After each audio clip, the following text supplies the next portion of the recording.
damn it. I fucked up. I had recording gameplays of Genshin Impact with some of the storylines and, of course, Ayaka's story quest. And I don't know what the fuck I did. Because I'm pretty sure I have a standard. Like, what I do is that I transfer what I have recorded in the device to my PC. And I have a file specifically for that. And when I change the name, I shove it into a file that's known as ready to upload. The thing is that I'm doing it so often that it's purely instinctive. But the thing is, I am pretty sure I did some change because, I transfer it, so it basically makes a copy on my PC's hard drive.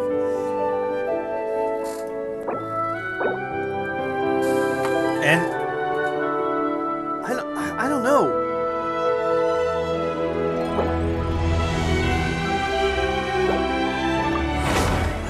I know I fucking placed it. I made a copy. And I wrote the name down, what it was, with dates and shit. Put it in my fucking ready to upload. And I ended up going to delete the files that was on my site. But the thing is, that was on the device. The thing is, what happened is that all of them were deleted. The copy included. So either I fucked up, that was still transferring. Even that makes no sense. I still try to figure out what the fuck happened.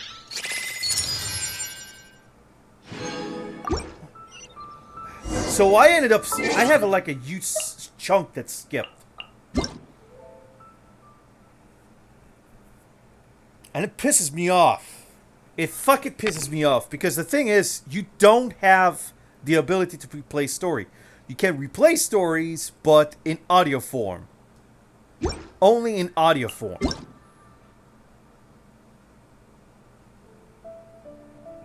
Oh, it's her birthday. These last couple of days, Klee came up with a plan to go on a great big adventure before her birthday. First, Klee managed to slip away while Master Jean was busy with work. Next, Klee ran off to a place that Master Jean will not be able to find. Klee ran and found a great big lizard in a gigantic cave. Then Klee got very excited thinking about her birthday and might have run off too far. Master Jean would be angry if she found out. So, can you come pick Klee up, please? I'll be waiting. Oh, Klee will give you... okay. Oh, wow. Character ascension stuff. Sort of. Like that one.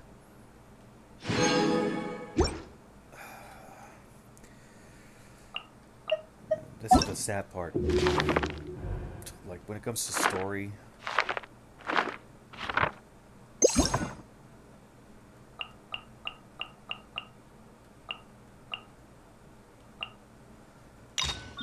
Yeah, so I did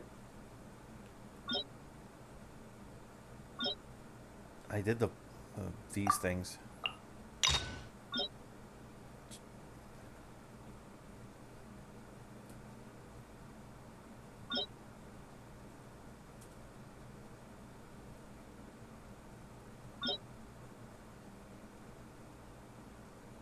Try to remember what I did last time.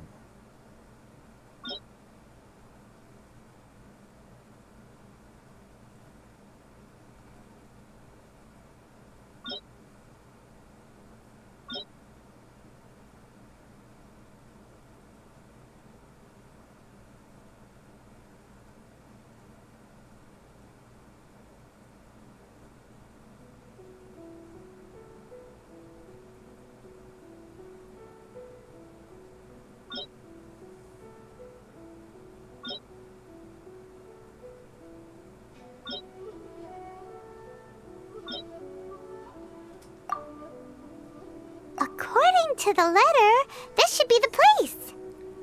Sorry, we don't serve the general public. I'm afraid you'll have to leave. Wait! We're not the general public! Well then, you must be a couple of wandering outlanders that snuck into the nation, judging by your attire. Are our clothes really so... what Paimon means to say is... The Yashiro Commission's seal. This must be from Mr. Toma. It seems there's more to you than meets the eye. In which case, welcome to the Komore Tea House, a safe haven for the Yashiro Commission. Well, that sounds more like it. Well, now that we're here, where's Toma? Oh, Paimon doesn't see him anywhere. Do you think he forgot his promise to meet us? Who forgot their promise? I was beginning to think you'd forgotten about me. What? Is that dog talking to us? Relax, no need to look so surprised. I take it this is the first time you've seen me in this form? What the hell?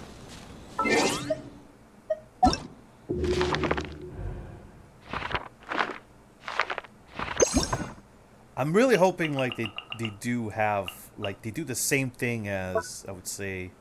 So these are the story elements.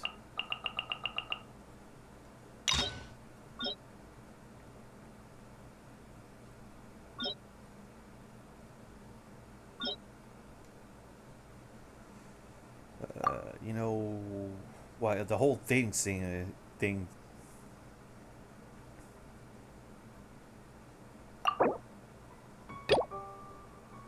Huh. So you didn't see anything like this when you were in Liyue Harbor? Now that you mention it, this does suddenly seem less out of the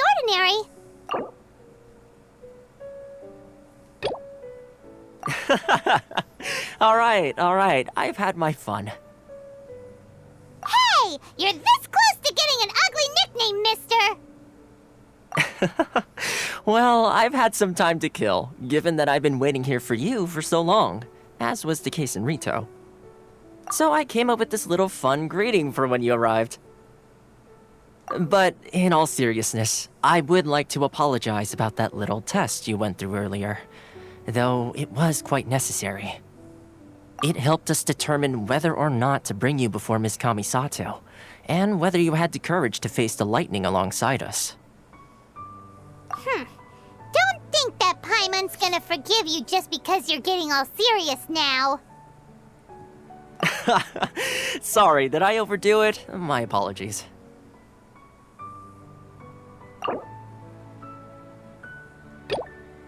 Let me just say this. You've often found yourself skirting the rules from the very beginning, haven't you?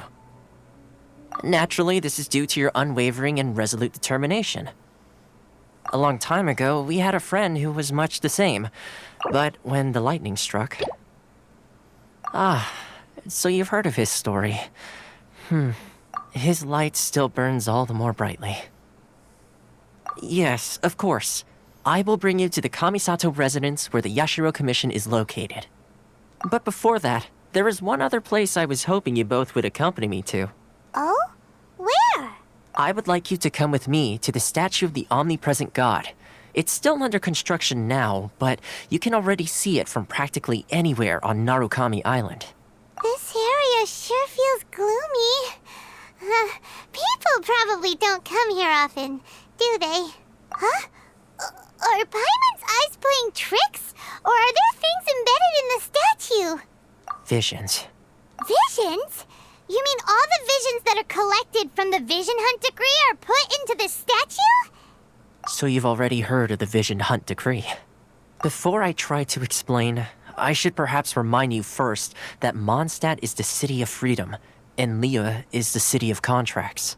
As for Inazuma, it's known as the Nation of Eternity. The Raiden Shogun is both the nation's most powerful ruler and its deity. The Eternity in question is her endless and unchanging will to rule over Inazuma. As such, she relies on the Tri-Commission to regulate the nation's affairs and the Sakoku Decree to limit the people's movement. The Shogun wishes to keep Inazuma in stasis, allowing the stream of time to flow from one end to the other without disturbing it for all time. Seems like every god has their own will. Of course, this is my own limited understanding. As for the reason behind the recent Vision Hunt decree, perhaps the Shogun believes that visions grant people the power to change, and that her eternity doesn't allow for such instability to exist. Whatever the case, the fact is that the Raiden Shogun has dispatched the Tenryo Commission to scour the nation for visions, embedding each one in this statue. And this statue of the omnipresent god can be seen as Inazuma's symbol of eternity. But if that's the case, wouldn't you say that the Raiden Shogun is being, I don't know, selfish? Only outlanders such as yourselves would ever dare speak out so directly against the Raiden Shogun. And yet, I agree. The Vision Hunt decree is something that simply should not exist. And Miss Kamisato has been committed to fighting it since the day it was announced. Huh? Hey, are you okay? You look like your mind is elsewhere. Sound? What sound? I didn't hear anything. Did some... Yeah, you touched the statue, and then what? Aspirations? That would seem to confirm the saying. Have you heard it before? That when a person's ambition reaches a certain strength, the gods look upon them with favor. That is where visions come from. In other words, a person's vision represents their ambition. So if what you just said is true, then the ambitions of these people are stronger than I imagined. All right, time for the next stop on our tour of Narukami Island, the Kamisato residence. Finally! So, this is the kind of place where the big shots of Inazuma live, huh? Paimon kinda expected it to be snazzier. Welcome at last to the Kamisato residence, honored guests. Miss Kamisato is delighted to finally meet you. Is this the Shirasage Himegimi you keep going on about? So, where's she at? Behind the screen? Yes. As the daughter of the Yashiro Commission, this is how Miss Kamisato is accustomed to receiving guests. Consider it a time-honored tradition within the Yashiro Commission. Forgive me if this is an unwelcome surprise. Makes sense. She's a super important person after all. Please forgive my lack of courtesy for receiving you in this fashion, especially following such a long and wearisome journey over the sea. I have awaited your arrival with great anticipation, and Toma assures me that you do indeed possess the power to change the tide of the times. At present in Inazuma, in the name of the Vision Hunt decree, the people's aspirations are being senselessly trampled underfoot. Though the Yashiro Commission serves the Shogun, it is the people with whom we share close bonds, given the contact we are required to have with them in the performance of our duties. A commission's power rises and falls with the trust of their people. Thus, we cannot remain indifferent to this situation without also remaining indifferent to our own fate. Traveler, lend us your power, and we can... See, milady, it's just like I said. This will take us nowhere. No, please! Wait! Please, don't go! I will introduce you to the Raiden Shogun on one condition. You must fulfill 3 small wishes on my behalf. What are your wishes? They pertain to 3 whose visions were taken from them. Perhaps once you've met them, you will understand. A warrior who guards a village, a former samurai who helped carry out the Vision Hunt decree, and a swordmaster determined to become the best in the world. Does Paimon got that right? Correct. Please do all you can to help them. I will await your return here. Then you have my gratitude.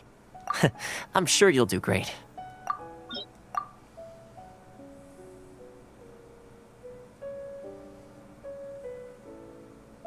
Let's see. Where's the person Ayaka told us about? Why are you doing this? Why leave all of a sudden, after all these years? Precisely. It's much too sudden. We've had no time to prepare. The children are desperate for you to take them out to play. Please, we urge you to reconsider. That must be the guy Ayaka told us about. Let's go over and see. You must also be here to try and convince Tejima to stay. Tejima has protected this place ever since he arrived here 30 years ago. Keeping out the treasure hoarders, fending off any monsters that draw near, resolving quarrels between the villagers. He has put an enormous amount of work into looking after this place, and we all think the world of him. But now, all of a sudden, he says he plans to leave us. We can't help but wonder, was it something we did? We will gladly apologize if that's the case. All we want is for him to stay. If you want my opinion, something to do with the Vision Hunt decree. It's clear that Tejima had done nothing wrong, and still they confiscated his vision. After that, he became a completely different person. I can't claim to fully understand it, but I could tell that he'd lost something very important to him. He went off on a walk, alone, circled the village a few times, and then out of the blue, he announced that he was going to leave and become a wanderer.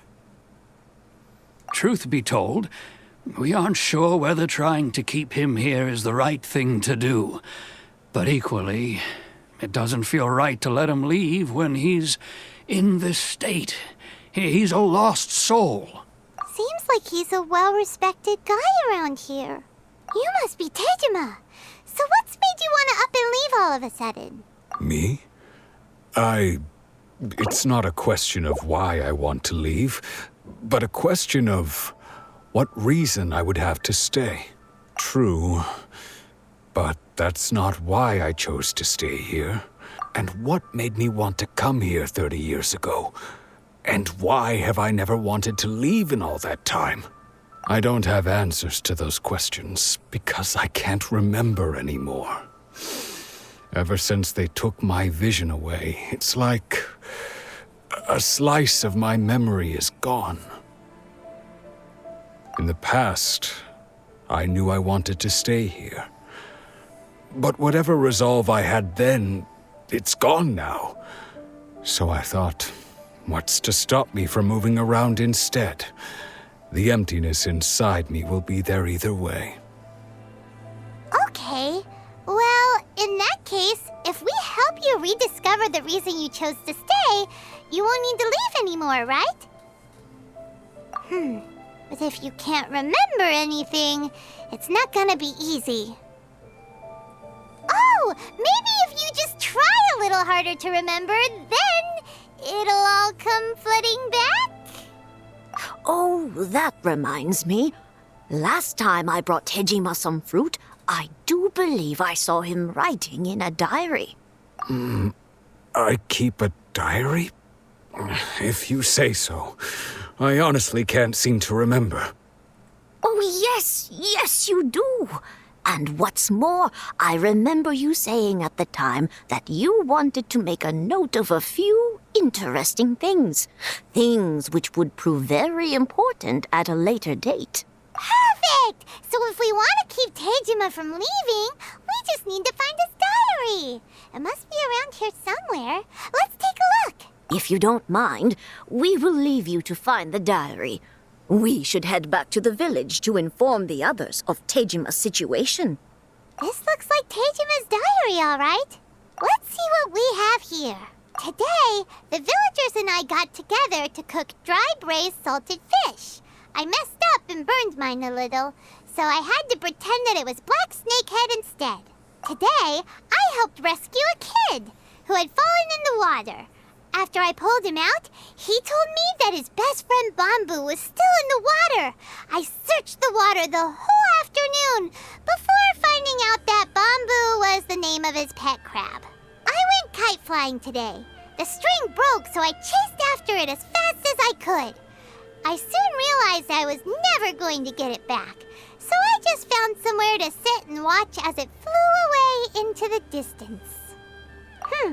Seems like your average diary of daily village life. Huh?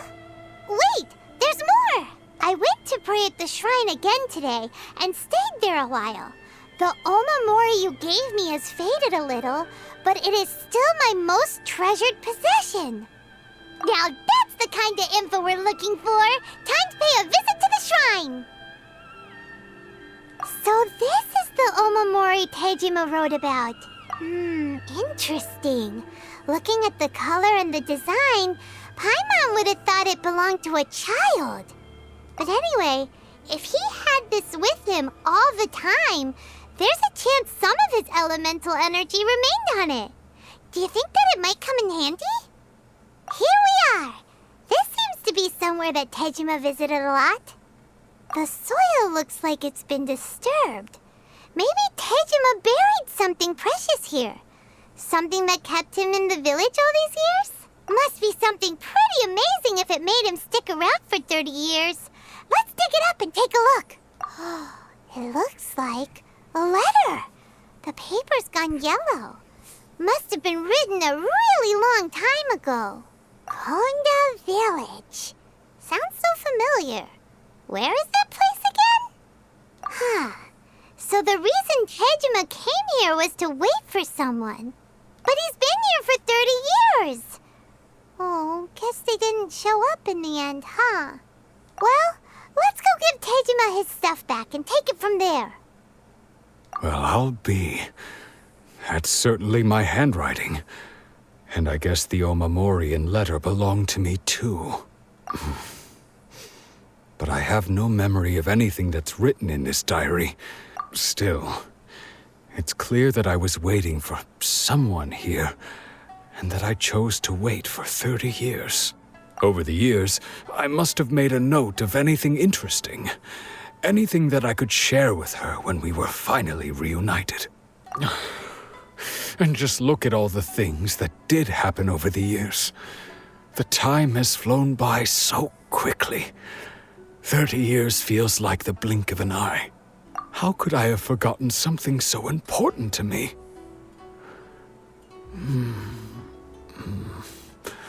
Now that I think about it, when my vision was taken from me, it felt like I'd suddenly been hollowed out.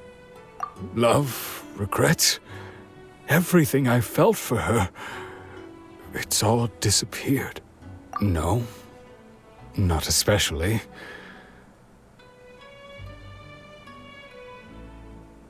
After all, I've forgotten who she was. Her face, her voice, the things we experienced together. I barely recall any of it. It's as if she'd never been in my life to begin with. As if all these years have been nothing but a hazy dream.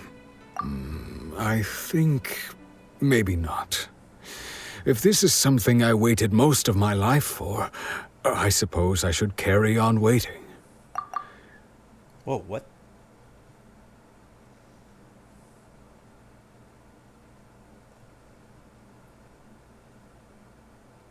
Although, what if she were to turn up eventually, only to find I didn't remember so much as her name? Wouldn't that be upsetting for her? When I think about it like that, I do feel a slight tinge of sadness in my heart. How curious. Why am I thinking like this when I don't even remember who she is? It's just like that feeling of emptiness, the feeling that something is missing. Thank you both for helping me reconnect with my reason for staying here. I shall remain here and keep waiting for her. Tejima seems to be dealing okay, but still, it makes Paimon really sad. Seems it's just like Ayaka and Toma were saying. If you lose your vision, you lose all your hopes and dreams too. That certainly explains the state Tejima was in earlier. At least we were able to help him, weren't we? Well, let's go find the next person. They say the Tenryou Commission is directly controlled by the Shogun. They're the ones responsible for maintaining law and order in Inazuma, the ones actually enforcing the Vision Hunt Decree. But why would they take action against one of their own? Paimon doesn't get it. Huh? There seems to be some commotion over there. Let's go see what's happening. I'll ask one more time. Do you intend to withhold this month's emergency provisions? The entire clan is counting on that food. We demand an explanation. How many times do I have to say it? I don't know anything about emergency provisions. You dare deceive us? Those provisions are essential. Do you understand? Not some goods to be pocketed by greedy samurai. You samurai think you can just do whatever you please? The Tenryou Commission will hear of this. Oh, huh? And who are you? One of Kurosawa's gang, no doubt. What? We just happened to be passing by. We heard the commotion and came to see what the matter was. I see. You seem to have come just at the right time. Perhaps you can help us settle this matter. This is Kurosawa. He's a samurai and a member of the Shogun's army. They issue emergency provisions to the area, and he's the one responsible for distribution. In the past, we'd simply ask him for provisions and everything would be delivered. Now, he suddenly refuses to give us anything. He's keeping the provisions for himself, I just know it. We'll starve without them. No one seems to care about us. We used to think Kurosawa was a kind man, but he's shown his true colors. He's the same as all the other samurai. It's no wonder all the visions have been confiscated. The Raiden Shogun doesn't need people like him helping her rule the nation. This must be one of the people Ayaka asked us to help. But why would she ever want us to help someone like him?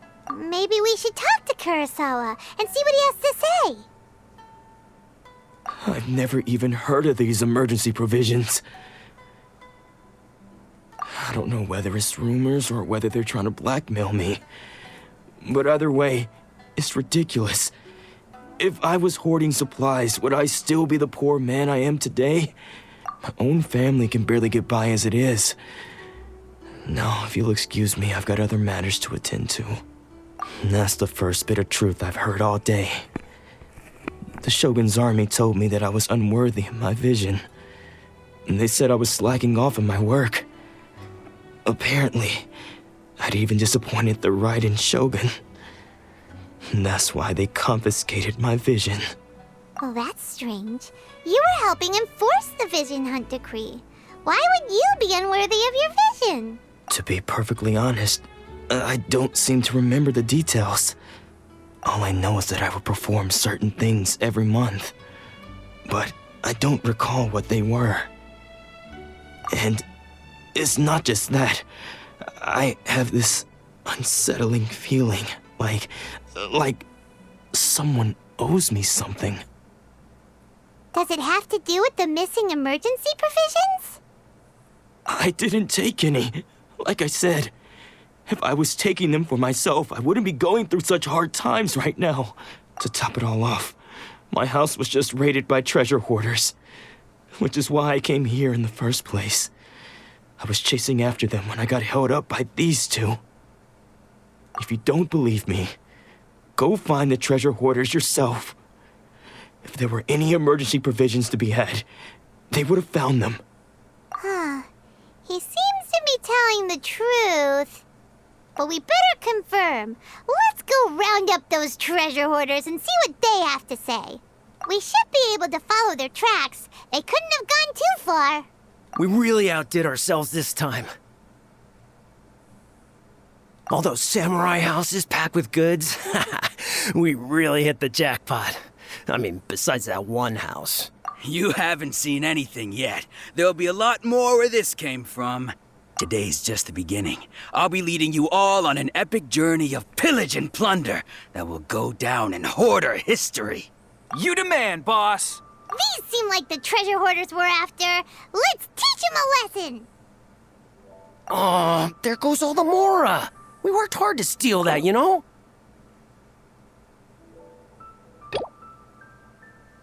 Come on, boss. Think of something. Not bad, kid. You ever think of joining the treasure hoarders? We could use someone like you. Kurosawa. Oh, I remember. So he's the one who sent you after us, huh? Just our luck. I knew he shouldn't have hit that place. So what did you see inside? Was it stuffed with food supplies? Food supplies? You kidding? That place was a complete mess. All we found was a strange-looking box, hopefully with valuables inside. I didn't want anyone else to see it, so I was planning on opening it myself once we got back. But now that you've caught us, how about we make a deal? That little box for our freedom. What do you say? You've got a deal! Now show us what's in the box! Huh? What the? There's nothing in here but IOUs! Yeah, a lot of them too! And they all seem to be made out to the owner of a general goods store, a Miss Aoi. We're talking tons of mora here. We better talk to this Miss Aoi and get to the bottom of this. As for you guys, you're free to go. Just pray that our paths don't cross again. Yes, of course. So, we redeemed ourselves for some IOUs. Does that mean we broke even? Shut it. Let's just get out of here. Welcome to Tsukumomono Groceries. We've got everything you need. Can I help you find something? Or perhaps there's something you want to inquire about? Ah, so you're friends of Kurosawa, I take it. Perhaps you're here to pay off his debts. Whoa! Let's not get ahead of ourselves. We're just here to learn where they all came from. How did Kurosawa end up owing you so much money? Did he buy anything super expensive here? Let me think. Kurosawa would come regularly to purchase large quantities of foodstuffs. He'd always put the payment on his own account. However, the price of provisions began to skyrocket recently, and his salary was no longer enough to cover the cost. So, he started writing out IOUs to cover whatever he couldn't afford of the usual amount. So that's how he was getting those emergency provisions. But why did he have to purchase a usual amount? If the prices increased, couldn't he just buy less? Well, if you think about it, the citizens receiving the emergency provisions must have been carefully calculating how much they needed to sustain them each time. Kurosawa thought that it would be quite the disappointment for them if they found they didn't have enough, especially after such long and careful planning. So he deemed it necessary to take on the debt rather than let the people down. Wow. Kurosawa was purchasing all the emergency provisions at his own expense. People's attitudes will always reflect their circumstances. In the face of hardship, nobody cares to think twice. If you ask me, had Kurosawa told everyone the truth about the supplies from the start, then there wouldn't be such a severe backlash now. Of course, I'm sure there would still have been some unrest. What he was doing was truly a thankless deed. As for why he chose to spend his own money on emergency provisions and never tell anyone, I'm still not too clear myself. If you're still curious, why don't you go ask him yourself? I see. That reminds me, it seems that his vision was recently confiscated. Most unfortunate. If he doesn't clear the debt on his name, he'll have no choice but to sell that sword that is so dear to him. Sword? What sword? Oh, didn't he tell you? He possesses a very valuable blade. He's carried it for years now. I've asked him about its origins. He told me that it was a gift from his father, that it was too precious to sell. In hindsight, I regret that I never made an offer on it. Everything has its price, at least that's what I think. Why don't you ask him about the sword yourself? Perhaps it'll even provide you with the answers you're looking for. Oh, but before you go, if you would kindly settle today's bill. Ah, damn it.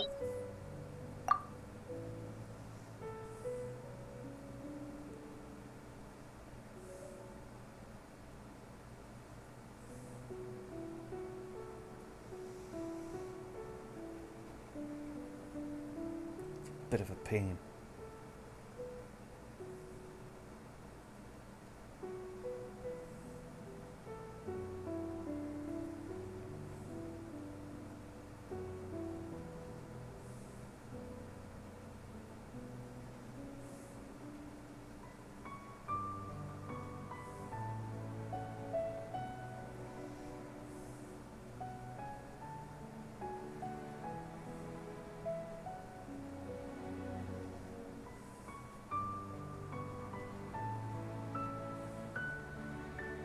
Oh, but before you go, if you would kindly settle today's bill. But we didn't buy anything! Information is also a kind of commodity, wouldn't you agree? Don't worry, I won't charge much for information about Kurosawa. Nothing we ever discussed was explicitly confidential anyway. Oh, let me think. 2,000 mora should be a fair price. At least we now know where the emergency provisions were coming from. Plus, we found out that Kurosawa has a priceless sword in his possession. Let's go talk to Kurosawa again and see if he can remember anything. What are you doing here all by yourself? Where did those other two go? I presented them with a choice. Either they left or I drew my sword. It turned out to be a real time saver, actually. Perhaps I should start using it more often. Did you manage to track down the treasure hoarders? Everything I said was true, right? That just about sums it up. It turns out that you really were distributing emergency provisions, but they were all purchased at your own expense. Strange. Is that really the kind of person I was? I don't really have any such recollection. Even after all you've told me, I still don't remember anything. Why was I purchasing emergency provisions for everyone? And why would I put myself in such a difficult situation? I really don't understand. But I cannot deny that when I brandished my sword to scare those two away, I could sense that my body was somehow reluctant to do so.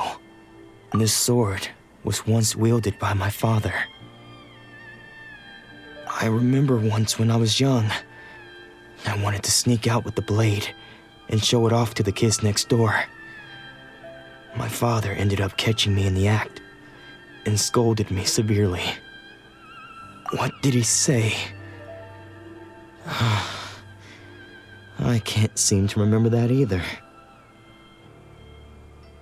All I can remember now is my father telling me that this blade bore his life's creed. Before he passed away, he placed the sword in my hands and said to me, "With this sword, you should..." Hey, if you look carefully, there seems to be some words engraved on the hilt. Can you recognize the words? Virtue and justice? Somehow those two words seem to explain everything now. Taking on seemingly endless debts to make others happy. I guess that must have been my greatest ambition after all. But what use are virtue and justice? I purchased the provisions for those in need. And look how things ended up. The Tenryo Commission seized my vision. And the very people I was so desperately trying to help refused to understand me. And the irony of all of it is, I somehow still felt sorry when threatening them with my blade. I'm incapable of being a good person, yet I'm equally unable to be bad. I don't know what to do with myself. Yet another troubled soul.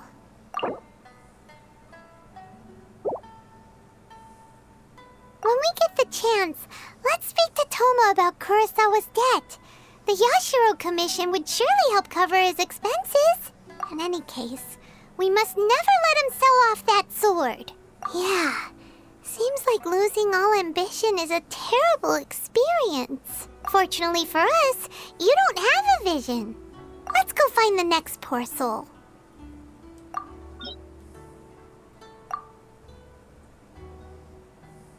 third person who had their vision taken is supposed to be a famous sword master around these parts. Paimon heard that he's the present-day master of Meikyo Shisui art. Sounds pretty impressive. This is his dojo. Luckily, there's some people around. Let's go talk to them. Nanako, don't worry. Sensei will be fine. Those thugs that challenged the dojo were strong, but he fought them all off in the end, didn't he? Maybe, but I'm still worried about him. Things have gotten dangerous before in the past, but it's never shaken him. This time, though... It's just because he's been possessed, that's all. Once the exorcism has taken place, he'll be right as rain in no time. Hey there! Did something happen? Who are you? I don't care whether you're trespassers or just here to harass us while Sensei is impaired. Get out of here immediately! Don't make me draw my blade, or you won't live to regret it. No! You got it so wrong. We just came here to... Disciples? Yep. We've heard all about the mighty master of Meikyo Shisui art. It's the whole reason we came all this way, to seek him out and ask him to train us. But then we got here and overheard you talking about how he got possessed or something? From the way you're dressed, it doesn't look like you're from around here. Please, accept my apologies. We've had so many people trying to cause us trouble recently that we're on high alert. You haven't arrived at the best of times, I'm afraid. Sensei got possessed recently, and he's still recovering. He's not able to take on any new disciples for the time being. I see you are earnest in your pursuit.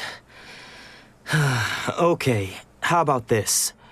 My fellow disciple Nanako and I will explain Sensei's situation to you in a little more detail.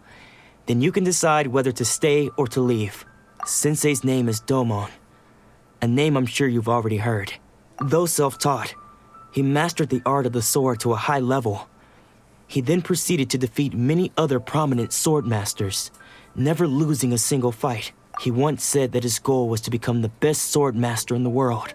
And so, even while training us, he continued to hone his own art. His fervor truly inspired us, and we trained hard, determined to keep up with him. But then... Not long ago, Sensei had his vision taken away. He hasn't been the same since. He says the strangest things over and over, and he refuses to let us train.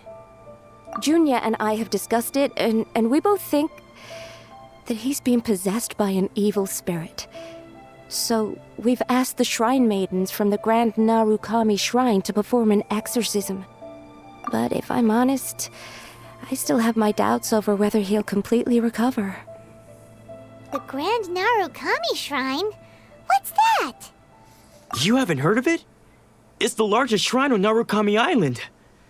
The head shrine maiden is reputed to have very close ties with the almighty shogun herself. Not that we'd have any means of involving the head shrine maiden, of course. But even one of the ordinary shrine maidens from the Grand Narukami Shrine would have clear power and authority to perform an exorcism. So don't worry, Nanako. Sensei is going to be just fine. The exorcism will take place this evening. You're both more than welcome to come and watch if you're interested. So, losing your vision can cause possession? Guess we should come back this evening and see for ourselves. Shh. So you decided to come. It's a good thing you didn't arrive any earlier. You would have had to witness Sensei in one of his fits of madness. Just now, when Nanako was attending to him, she heard him whispering a few names to himself. When she asked him who the people were, he suddenly looked panic-stricken and pushed her away. It looked like he was in great distress. He was covering his ears and looking frantically around him with bloodshot eyes. All the while he kept calling those names. Some of them we knew, others we didn't recognize. But they all seemed to be the names of sword masters he had defeated in the past. One of them was Anzai. He used to be a fellow disciple of Sensei's, his senior, in fact.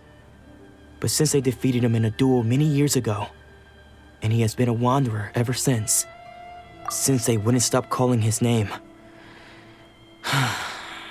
Thankfully, the Shrine Maidens managed to subdue him, so the exorcism can finally continue.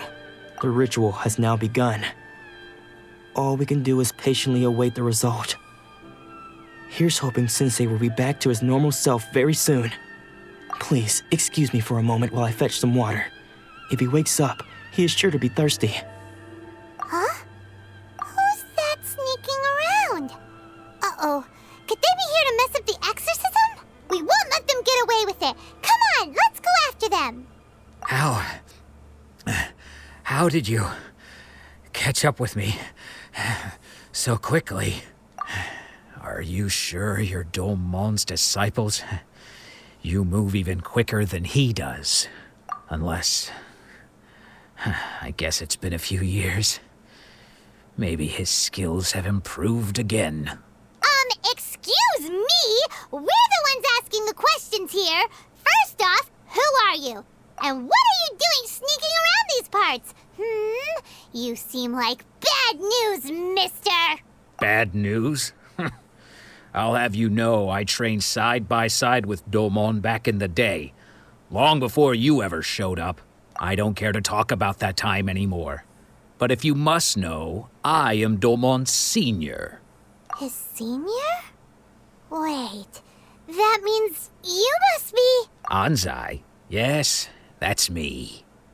Because I don't wish to see Domon or anyone else associated with him ever again. When we were young, we trained under the same swordmaster, studying Make-Yoshi Sui art together. I had begun training 5 years before him, and everyone looked up to me as a steady and dependable older disciple. Practitioners of Make-Yoshi Sui art seek to achieve stillness of mind, freedom from all agitation. So the majority of disciples are indifferent to rank and reward. I was no exception, but Domon was different. The first thing he did when he joined was go straight to our sensei and ask him, with a beaming smile on his face, how to become the best in the world. Sensei scolded him and told him that the art of the sword should not be used for such vain ends. Sensei said that coveting the title of the best swordmaster, barely days into his training, showed that he had a fickle mind, and that this would impede him from ever mastering the blade. I thought so too at the time, but Domon began making swift progress in his training and even started catching up with me. Only then did I realize that it was Domon who had long since freed his mind from all agitation. He was consumed by his singular desire to become the best in the world. He sought nothing less than perfection in the art of the sword, and nothing could deter him from this goal, no matter what stood in his way. Sure sounds like he meant business. So how come you don't want to ever see him again? Because until he arrived, I was convinced that I would succeed our sensei as the master of Make-Yoshi Sui art. Of all the disciples, I was the most gifted. I had trained the longest. Everyone had high expectations for me. Domon's arrival changed everything. When we sparred, I lost not just the match, but my pride and my status too. I fled the dojo that day and never looked back. Later, I heard that he sparred with Sensei too. Sensei was advanced in years by then, and unfortunately that match used up every last ounce of energy in his body. After that I wanted nothing further to do with him. Deep down though, I still respected his mastery of the blade and his commitment to the art of the sword. So, when I heard rumors that he had lost his mind, my first reaction was to dismiss them as false. How could he, of all people, have lost his mind? His mind was the sharpest of them all. He had practiced Make-Yoshi Sui art to perfection.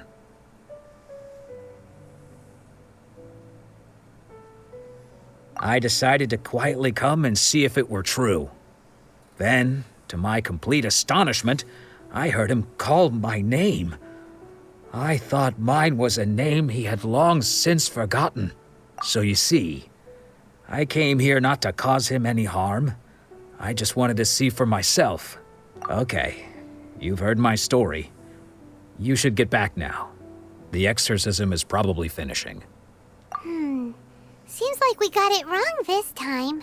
He wasn't here to mess up the exorcism at all. Still, Paimon's not sure we should bring him back with us.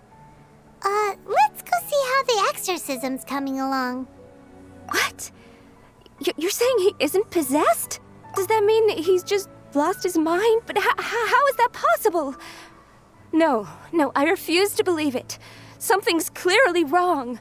Nanako, please, try not to get agitated. I am sorry. With what powers I have, I can find no sign of any malignant spirit having possessed Domon. But spirits may take a myriad of forms in this world, many of which I cannot claim to have witnessed myself. Thus, I dare not rule out possession with complete certainty. And all is certainly not lost, for I received word not long ago that Lady Yai has taken an interest in your sensei's case. Lady Yai? Is that the same Lady Yai that I think you mean?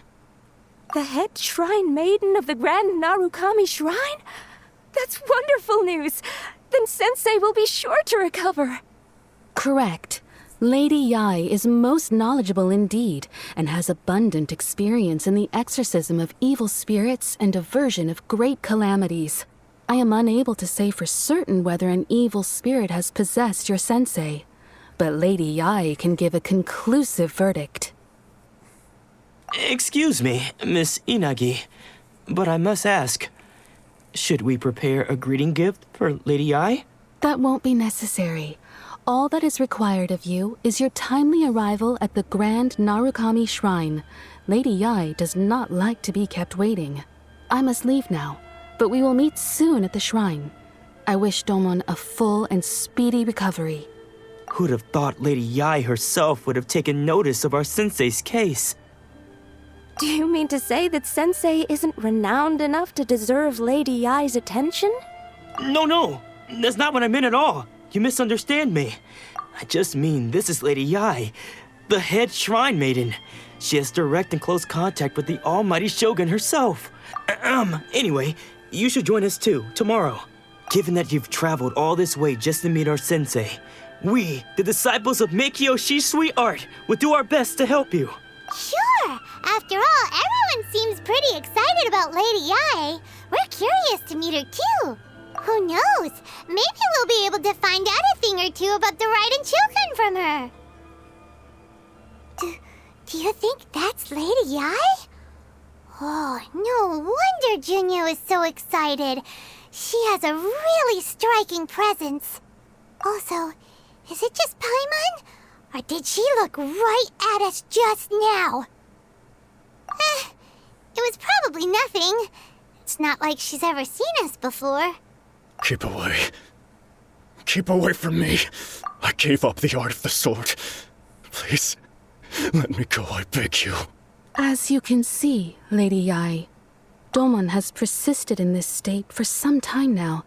He appears to see those who have lost to him in duels past, gathered all around him to persecute him. Lady Yai, it must be a possession, right? This is nothing like him at all. In the past, no matter what came his way, he would always face it with a confident smile. I'm sorry. It is clear to me that your sensei is not possessed by any evil spirit. But then does that mean he... Yes. This is a change in the person himself. Unable to cope with the tremendous pressure he was under, he suffered a spiritual collapse. With his wits impaired, he finally descended into madness. As one who is thrown into the sea, though he fights back desperately against his predicament, it does nothing to prevent his descent into the depths. As for what has triggered this change, I believe it must be the loss of his vision. For to be stripped of one's vision is to be stripped of one's ambition. Stripped of his ambition?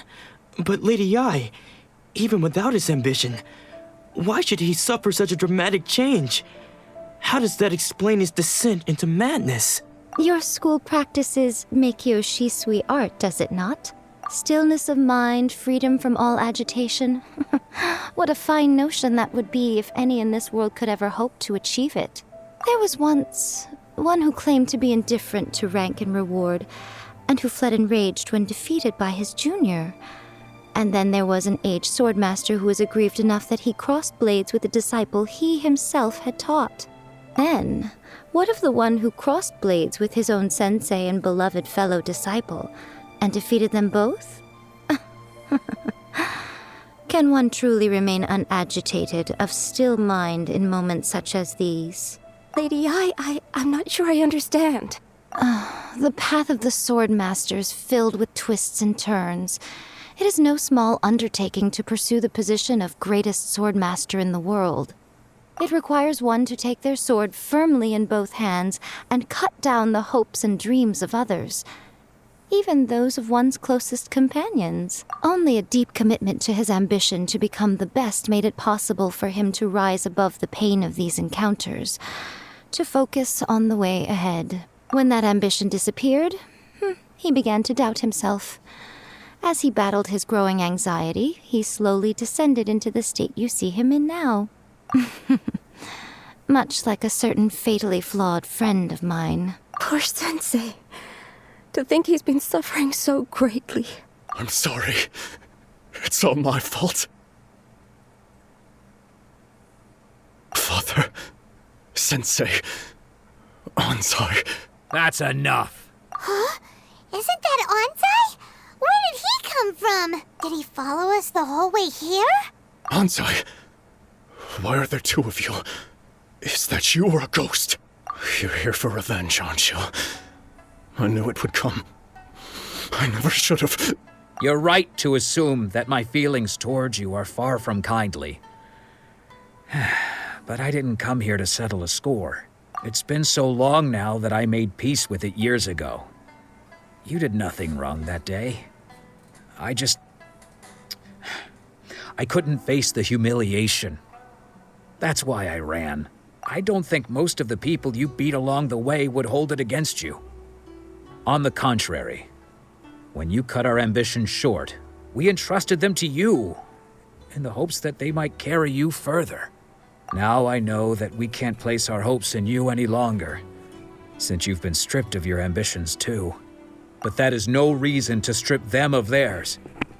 Follow the way of the sword all the way to the highest peak. You taught them that, didn't you? But what if one day, the same thing happens to them? I put everything I had into trying to become the best. But what if it was all a huge mistake right from the start? If there's a chance they'll end up like me one day, I'd rather they stay where they are now than go any further down this path. Have you asked them what they think? Sensei, after you rescued me from the hands of the pirates, I told myself I would follow in your footsteps for the rest of my days.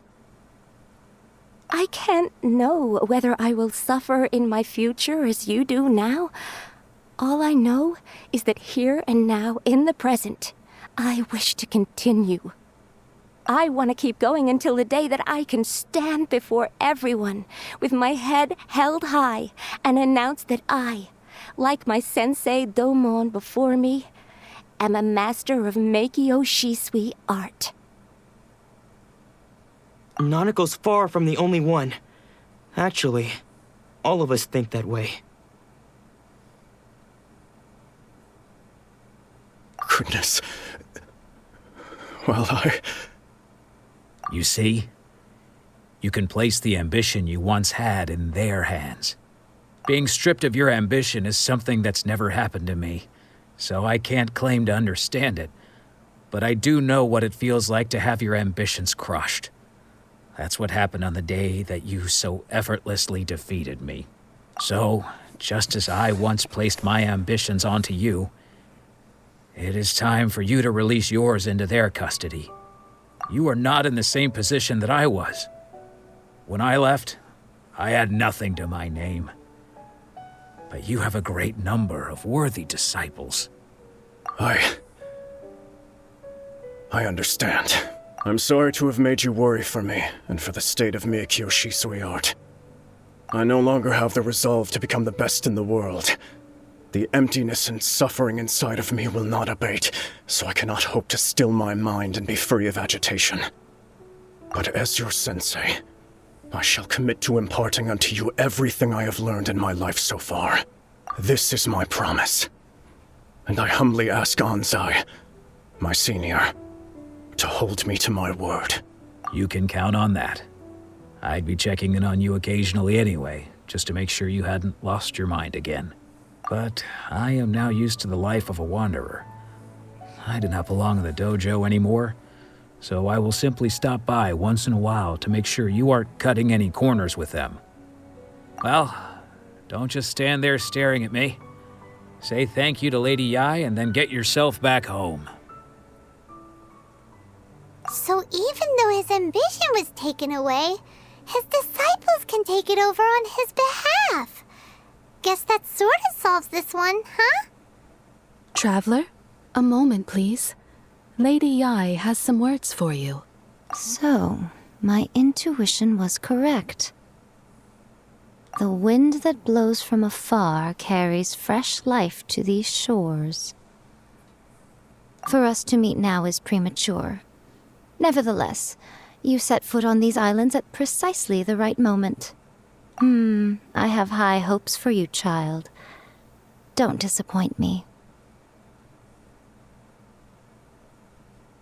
Ooh, Lady Yai seems to have taken a real interest in you. She seems super mysterious. Paimon's so curious what she really meant by all that. We can come back to it another time. For now, we should go report back to Miss Kamisato. Traveler, Paimon, it is a pleasure to finally meet you both face to face. I have heard all about how you helped our 3 friends. My sincerest thanks to you.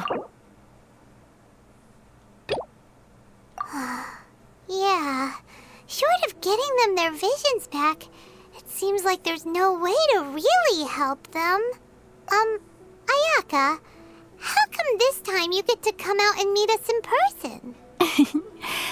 Because now that you have done the 3 things I asked of you, I consider you to be my friends. As you will observe, I dispense with the screen for Toma also. Ooh, wait a second. But isn't Toma your, servant? Paimon's happy to help and all, but Paimon sure as heck did not sign up to be a servant. Oh. Paimon, you are most entertaining. Toma is first and foremost my friend, and was so before he ever became my attendant. Oh, okay then. Ayaka, you seem pretty different out in the open compared to how you are behind the screen. Alright, we can be friends. Thank you both kindly. Back to the matter at hand. You have now witnessed the pain of those deprived of their visions. What are your feelings on what you have seen? Perhaps in the eyes of a deity such as the almighty Shogun, the lives of those who inhabit the world are inconsequential. Thunders roar, lightnings flash, the winds assault, and the rains descent. All these things take place with no regard for the feelings of the common people. But I believe that surely you understand what they must endure. It seems that perhaps now you can appreciate my feelings on all of this. In which case, perhaps you would be willing to reconsider your stance? You will? Really? Naturally. All right, bravo, my lady. You were right all along. See? I told you he wouldn't reject them. I'd placed my trust in the right person after all. Now then, given that the remainder of our discussion pertains to matters of a more confidential nature, perhaps we could move to the Komore Tea House? Well, here we are again. Now then, given that the remainder of our discussion pertains to matters of a more confidential nature, perhaps we could move to the Komore Tea House? We ought not to involve other members of the Yashiro Commission. Well, here we are again. Please continue without me. I'll keep watch. So, what's the deal with this place anyway? What makes it your favorite meeting spot? This is land that was gifted to the Yashiro Commission by the Shogun. The Kamisato clan has the exclusive right to plan, build, and repair any property on this land. and even to allow or deny access.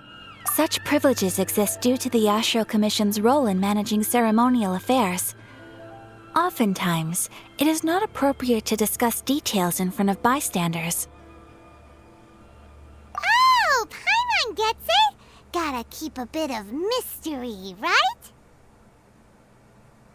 Once the number of ceremonial affairs conducted in the city began to decline, our forebears built a tea house here. Only members of the Yashiro Commission are permitted to come and go as they please. Makes sense. Perfect place for a secret base. In any case, we can talk freely here. I presume you have a few questions that you wish to ask me? The almighty Shogun. I've seen her on but only a few occasions, most of them formal ceremonies. She inspires awe, commands respect, and exudes a sense of absolute authority. But as I recall, there was something else about her that struck me even more deeply. It was her almost complete lack of any emotion. In that sense, she appeared to me to be less of a ruler and more of, well, an executive official, I suppose. Focused exclusively on her single goal of implementing eternity, acting accordingly without feeling. The issue is this. For the vast majority of people, the Vision Hunt Decree is something that has no implications whatsoever. After all, it is but a tiny minority of people who receive visions. Moreover, it is not unknown for visions to spark jealousy in others. Because of this, the attitude of most people towards the Vision Hunt Decree is one of indifference. How can they be like that? Paimon's getting mad. Nevertheless, in addition to us, there is also the resistance on Watatsumi Island. Resistance? You mean like an army fighting against the decree? Yes. Many who have lost or fear losing their visions have rallied together under Sangonomiya on Watatsumi Island to form a resistance group. To say a little more about Sangonomiya, historically, there has always been some conflict between them and the shogunate of Narukami Island due to their different belief systems. But I do wonder whether there may be some other agenda behind their resistance movement, beyond merely fighting the Vision Hunt Decree. Of course! We have tried on numerous occasions. Unfortunately, each time a proposal to repeal the decree arrives at Tenshukaku, it is promptly vetoed by both the Tenryou Commission and the Kanjo Commission, and subsequently scrapped. They invariably adopt a stance of unconditional support for the Shogun's decisions. They have no interest in discussing anything. It almost makes one wonder whether they had a hand in the Shogun's sudden decision to issue the Vision Hunt Decree.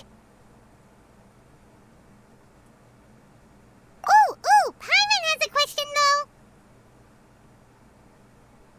Oh? What would you like to know, Paimon? Have you got a plan yet to fight the Vision Hunt Decree? To be honest, we do not. What? Please, do not forget that challenging the Vision Hunt Decree is tantamount to challenging a deity. Coming to terms with that is already a difficult step to take. So what are we gonna do? Well, for the moment, all we can do is try and reduce the harm that is being caused by this decree. For example, by providing vision bearers with safe refuge, or manufacturing counterfeit visions for them as a contingency measure. You're telling Paimon that there are people out there who can make fake visions? Don't underestimate the talents of the craftspeople in Hanamizaka. To the naked eye, their counterfeits are indistinguishable from the genuine article. The problem we are facing right now is that Master Masakatsu, who was providing us with counterfeit visions, has recently been arrested by the Tenryou Commission. Darn! So they found out about it? Ugh. Yes. We knew it was not a long-term solution, and that it was only a matter of time before it would be exposed. But we cannot simply abandon Master Masakatsu.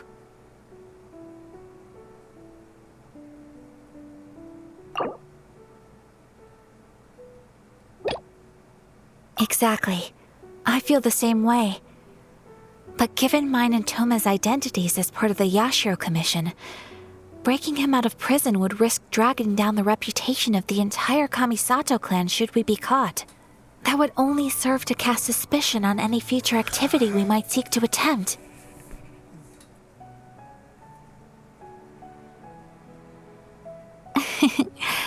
By no means do we intend to place the burden of such a task on your shoulders alone. When you are ready, go to Hanamizaka and look for a fireworks shop run by the Naganohara family. There, you will find someone who can help you. Just hand it over. You don't want any trouble with me. If you think your elemental powers are enough to resist the Vision Hunt decree, then you'd better think again. Believe me, you're not the first of your kind we've encountered, and we've seen the same unpleasant outcome time after time. You'd best save yourself the trouble. Can't you make an exception? I just got this vision. I won't even use it, I promise. So this is the Vision Hunt decree in action, huh? We can't just sit around and watch things unfold, can we? Psst! Hey, wait! Huh? There's someone trying to get our attention. Come on, this way. What's going on? Can't you see we need to go help? Shh, quiet. Just sit tight and watch for a moment. Hey, this isn't right, you know. Just because you don't have a vision doesn't mean you can sit back and watch others in trouble. Huh? Hey, wait! You do have a vision! Shh! If you don't keep your voice down, I won't have one much longer. All right. Here, take it. Wise choice. All right, let's go. What should we do now? He's already given up his vision. Doesn't he know what could happen to him after losing it? This is your fault. You're the one who stopped us from interfering. Many thanks, Miss Yoimiya. If you hadn't swapped me a fake just now, I'm sure I would have lost it. No worries. You put on quite the convincing performance.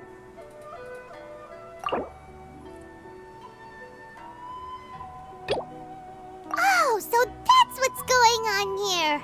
And to think Paimon was about to unleash Paimonial wrath on Miss Yoimiya. Sorry about that.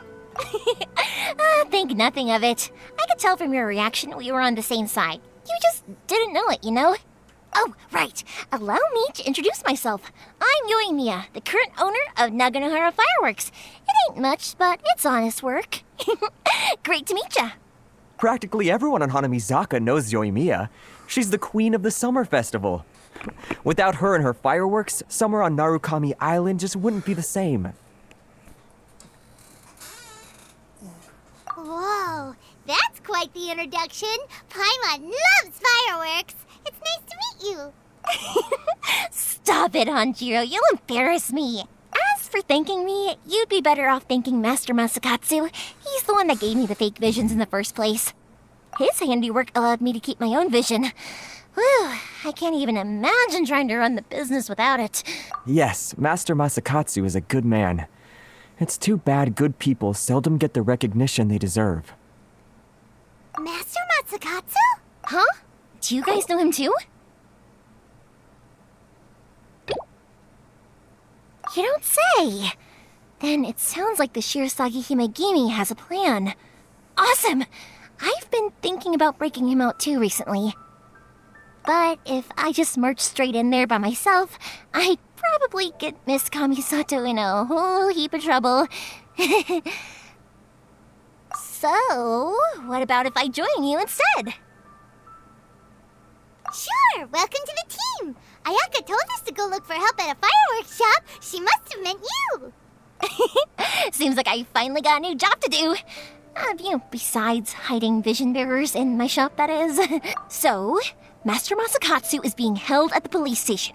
I've already surveyed the area and found a way in. Whoa, talk about a reliable source. Seems we've got the right person on our team. Not bad, huh? Let's go as soon as everyone's ready. Don't worry, Mr. Masakatsu. We're on our way. Time to break him out! Now that we're inside, this place is a whole lot creepier than Paimon imagined. Come on, this way. As long as we stay quiet, we've got a good chance. I certainly wouldn't want to end up locked away in here. Let's find Master Masakatsu and get out of here. We should split up. I've got a little present to prepare for Master Masakatsu. I'll be right back. You sure? Alright then. Just be careful not to get caught. Yes, you too. Shh! Quick! Hide! Look over there. That must be Master Masakatsu. Did you really think that little trick of yours could fool us? Locking you up was just the beginning. No! Oh no! Those Tenryou Commission brutes are torturing him! If we don't come up with a way to break him out fast, then... Huh? Yoimiya, when did you get back here? I can't bear to watch. If anything happens to Master Masakatsu, our whole plan will have been for nothing. Hey, you there! What are you doing? Ma'am. We were just teaching him a little lesson, that's all. Huh? Who's that? That's Kujo Sara, adopted daughter of the Kujo clan of the Tenryou Commission. She's also a general in the Shogun's army. What's she doing here? Make way, let me have a look at him. I'm sure you're well aware that torture is strictly against military regulations. Yes, ma'am. If you are unashamed of such disgraceful action, then you are also unworthy of the Tenryou Commission itself. Do I make myself clear? Yes, ma'am. It won't happen again. Oh, Paimon sure wouldn't want to get on her bad side. Hey, this is our chance. Let's move while they aren't watching Master Masakatsu. Yoimiya, are you sure now's the right time? Who is that? Quick, go and investigate. Yes, ma'am. They're coming! Quick, hide! Sorry. I didn't mean to. Don't worry, I've got us covered. Time for my little present. Fireworks? Huh? Was that an explosion? It sounded like fireworks. Quick, let's hurry! The fireworks were enough to distract them. Maybe more than enough. Fireworks aren't just for festivals, you know. I was particularly proud of this batch. I decided to. Whoa! Yoimiya, this is turning into a bit of a fireworks display. Well, fireworks are my craft after all. Every batch has to be spectacular. Look, the coast is clear. Now's our chance. Yoimiya, is that you? Master Masakatsu! Sorry we took so long. Oh, those awful guards. Master Masakatsu! Come on! We've got no time to lose! They could be back any minute! Oh. Yes, leave. Before I let my judgment get the better of me. He's in serious condition. Be sure he gets immediate medical attention. But remember, once he's recovered, it won't be long until I bring him right back. Well... You can bet we'll do all we can to keep that from happening. Leave this place. Whew. We're finally out of that creepy place. Yes. Finally, I've made it out of there. Master Masakatsu, how do you feel? Can you hold on? Don't worry. I think I can make it to the infirmary without keeling over. Thank you. All of you. I'll take him to get treated. I'll treat you to a round of drinks once this is all over. Don't worry about us. Just take care of Master Masakatsu. Good thing we were able to rescue him. Right, Kujasara. Do you think she was making up for how the guards were treating him? It seems as though there are some okay people among the ranks of the Tenryou Commission. Though Paimon would never agree with their actions in the Vision Hunt Decree, of course. How about we go tell Ayaka and the others the good news? I see. So Kujo Sara stayed her hand. It would appear she still has some honor to her. I wonder if we should try establishing contact with her. Perhaps we could coax out some information. Unlikely. Don't forget, Kujo Sara is also carrying out the Vision Hunt decree. She obeys the orders of the Raiden Shogun without question. In her eyes, Master Masakatsu is of no threat to the decree. If our true motives were ever divulged, she would act against us without a second thought. True. Though if you ask me, Master Masakatsu's release is an unexpected blessing. We are now one step closer to victory. And we couldn't have done it without Yoimiya and the Traveler. You're turning out to be even more reliable than we expected. Don't mention it. Indeed. Things may have turned out very differently this time without the help of the Traveler. But if we wish to mount any sizable resistance against the Vision Hunt decree, there is still much to be done. It is time we make ready our next set of plans. There's no need to rush, my lady. Things seem to have taken a turn for the better, at least. Not only have we rescued Master Masakatsu, but our list of allies appears to be growing. Yes, which reminds me. The Tenryou Commission seems to be making preparations for a celebration. They call it a ceremony of sorts. And the number of samurai out enforcing the Vision Hunt decree seems to be waning. The days ahead may be more peaceful than usual. A ceremony, you say? Why would such a task be left to the Tenryou Commission? I don't know, but I'm sure it has nothing to do with us. Anyway, with the Tenryou Commission busy with preparations, we should have a little more breathing room than usual.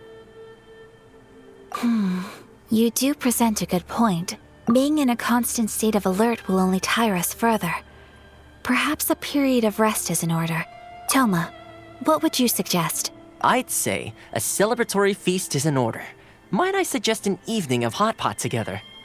Funny enough, I learned a new hot pot game recently. I'm sure you'll find it quite amusing. A hot pot game? What's that? Well, as long as it has to do with eating. Simply put, every person prepares an ingredient to add to the hot pot. Once the meal begins, we add all the ingredients together. Then we take it in turns to close our eyes, pick an ingredient out of the pot, taste it, and guess whose ingredient it was. Anyone who guesses correctly can go again, and whoever finishes the meal with the most points is declared the winner. Tradition even has it that the winner receives blessings from the god of hot pot. Don't you think it sounds like fun? I've been wanting to give it a try. In fact, I've already got my ingredients prepared. You really do want to play, huh? Well, sounds like we've got our work cut out for us. Time to gather some ingredients. But what should we choose? Let's see what we've got here. Fresh fish fillets, shrimp, bamboo shoots. Nice! You can't go wrong with these. Paimon can't wait. Paimon never thought we'd be the only ones to actually put anything edible into the pot. Don't go wasting the rest now. This was possibly the scariest looking hot pot Paimon's ever seen. Fortunately, Toma ended up eating all the weird stuff. You can say that again. But hey, at least I got the most points. Oh, wait a moment. That doesn't feel good. I'm afraid it's your own fault for adding all those strange ingredients, Toma. The soup flavor wasn't quite the same afterwards. Even with the Traveler's normal ingredients, I still couldn't guess any of them correctly. But weren't you the one who added those little cakes, Ayaka? I think the Traveler ended up eating one. Boiling cakes in hot pot? Ugh. Think of the texture. I must apologize. To be perfectly honest, I thought the cakes would be a tasty addition. Uh-oh. I'm definitely not okay. I need to lie down. I feel like a new man. You know, Toma, all you had to do was guess wrong on purpose and it would have been someone else's turn. Talk about being competitive. Guess I've been feeling unlucky recently and wanted the god of hot pot's blessing. In that spot, like, the Traveler was making a face saying, "Wait, you wanted me to eat that stuff?" Perhaps I did get a little carried away. Still, I couldn't be beaten at my own game first time around. I think my luck has already taken a turn for the better. I can sense it. So without further ado, I hereby declare that the winner of today's Hot Pot Challenge is... me. Oh, brother. Ah, good effort, team. Another important job taken care of. Next on... Yes. Ah, good effort, team. Another important job taken care of. Next on the agenda, some well-earned rest and relaxation. Yes. If the Tenryo Commission truly is as busy with preparations as Toma claims, then some rest would be a welcome change of pace. And with the extra time, there are some other matters I wish to attend to. Let's all take some much-needed time off. After a few days' rest, we'll reconvene at the Komori Tea House and discuss our next operation. Downtime is hard to come by these days, so be sure to make the most of it. I'll tidy things up here and start thinking about our ingredients for our next round. There's gonna be a sequel? Sure, why not? We should play again now that everyone knows the rules. I'll see you all later. Bye, Toma! Seems we won't need to be visiting the Komori Tea House for a while. Why don't we go explore some other places? And at that point, that's where the story comes in.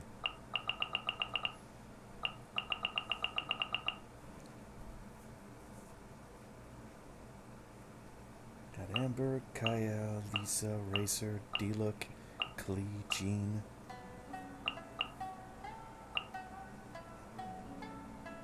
Yeah, that's when my recorder started to fuck up.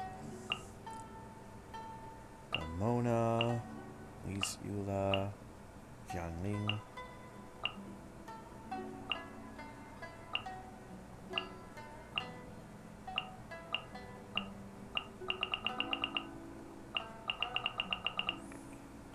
Fortunately, I think there's no record from...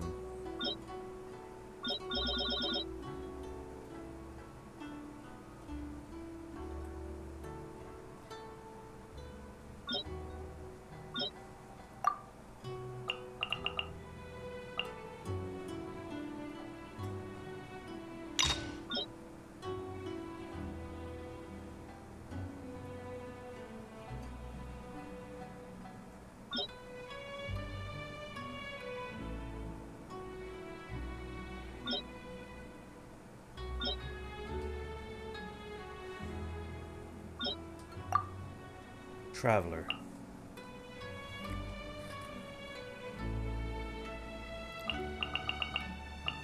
Looks like there's no storyline for the meteor shower. Alright.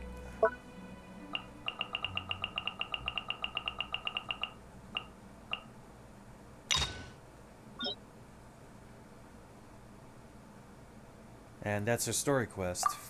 That's happened the moment I leave the tea house. Where do we go from here? What's the plan? Traveler, Paimon, hold on. Huh? Ayaka? Something has come up, and I would... But you ought not... Something has come up, and I would like to request your assistance. But you ought not be nervous.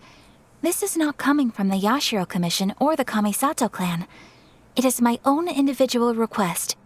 Individual request? You mean personal stuff? Correct. It concerns my mother. This may seem a little sudden, but in my view, you are the only person I can entrust this to. A few days ago, I was sorting through some old family belongings when I found a notebook that belonged to my mother. She wrote about all kinds of things, mostly of little consequence. But what drew my attention was a name. It is one that I have never heard before, so the fact that she mentions it so frequently, it makes it difficult for me to ignore.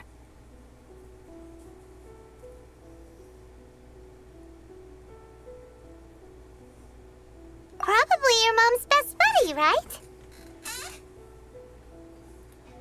Never. And although my mother and father passed away many years ago, both my brother and I are familiar with the vast majority of their acquaintances. So, I am very curious about this mysterious individual. I would very much like to meet them. According to the notebook, their name is Tsubaki. This seems to have been someone very important to my mother. Someone with a lot of personality, who liked to have fun. Paimon thinks it's like a girl's name. That's what I thought too. So what do you want us to do? Do you need us to find her for you? No. Her address is given in the notebook. We can head straight there. I wanted you to assist me with the preparation of greeting gifts. Please keep everything I have told you in strict confidence. The proper course of action would be to involve my brother and visit her together. But he is terribly busy at present, and on a more selfish note, I don't wish to involve anybody else from Inazuma in this matter. Exactly. That, and you are also a kind, well-mannered person with a genuine concern for other people. Not to mention trustworthy. I would not feel comfortable with anyone else in this situation. You can count on us! We've done greeting gifts before, so we should be able to help. In terms of payment, just treat us to some delicious food and we'll be more than happy. Wonderful. In fact, I was hoping to take this opportunity to show you both around, if you don't mind, of course. Oh, we don't mind. We don't mind at all. Thank you kindly. Shall we head off then? Alright, sounds... Thank you kindly. Shall we head off then? Ogura Textiles and Kimonos is our first stop. Alright, sounds great.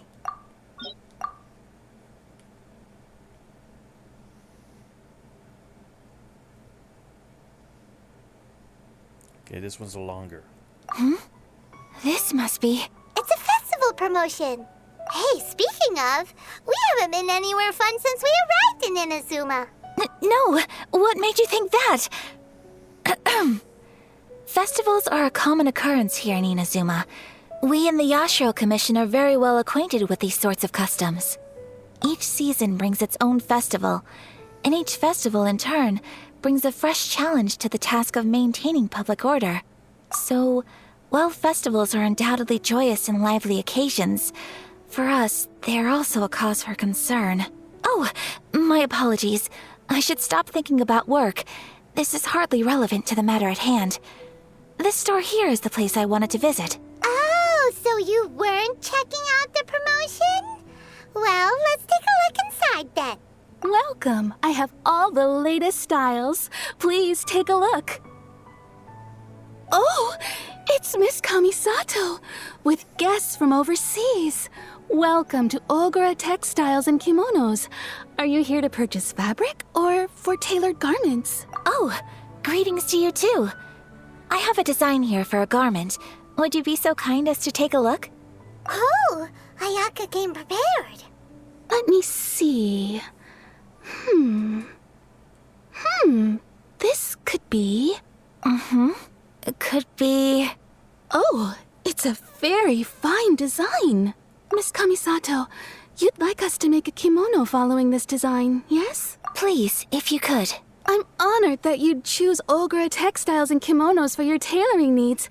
However, there is one rather difficult problem. Based on the design, this kind of kimono would require silk made from the silk flower.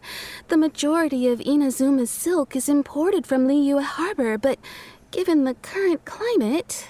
As you well know, Inazuma is currently under a strict lockdown. In all honesty, the impact on the textiles industry has been quite significant. We're struggling to import high-grade fabrics. So much of our tailoring business has been put on hold indefinitely. But of course, where our customers are able to provide the fabric themselves, we can still be of service. So you're saying we need to go and buy some silk first? If even Ogura Textiles and Kimonos can't get a hold of high-grade fabric, where would we buy it from? You could try the International Trade Association. They are a little better connected than we are. After all, the association brings together merchants from all over the world. The only thing is their prices. They're not the cheapest. In times like these, though, we're lucky to even have an option of getting a hold of the things we want in the first place. Huh. So even just getting clothes made is an ordeal in Inazuma. Wait, the International Trade Association? That's Kurisu's thing, right? We haven't been to Rito in a while. It looks like that will be our next stop. Thank you ever so much. We will be back once we've acquired the fabric. Oh, in the meantime, I have one other very small request. Could you? Why is she being so secretive all of a sudden? Mm-hmm. Absolutely. Much obliged. My pleasure, Miss Kamisato. Honestly, I'm just as excited as you to see the end product. We haven't made a silk kimono for the longest time now, and this is a beautiful design. That's very kind of you, thank you. Goodbye for now. Traveler Paimon, let's try our luck at the International Trade Association. Ah, this is it. The International Trade Association. Okay then, we need to talk to Kurisu, right? Huh, doesn't look like he's here. Let's look around. Look, there he is! Ah, looks like we found him.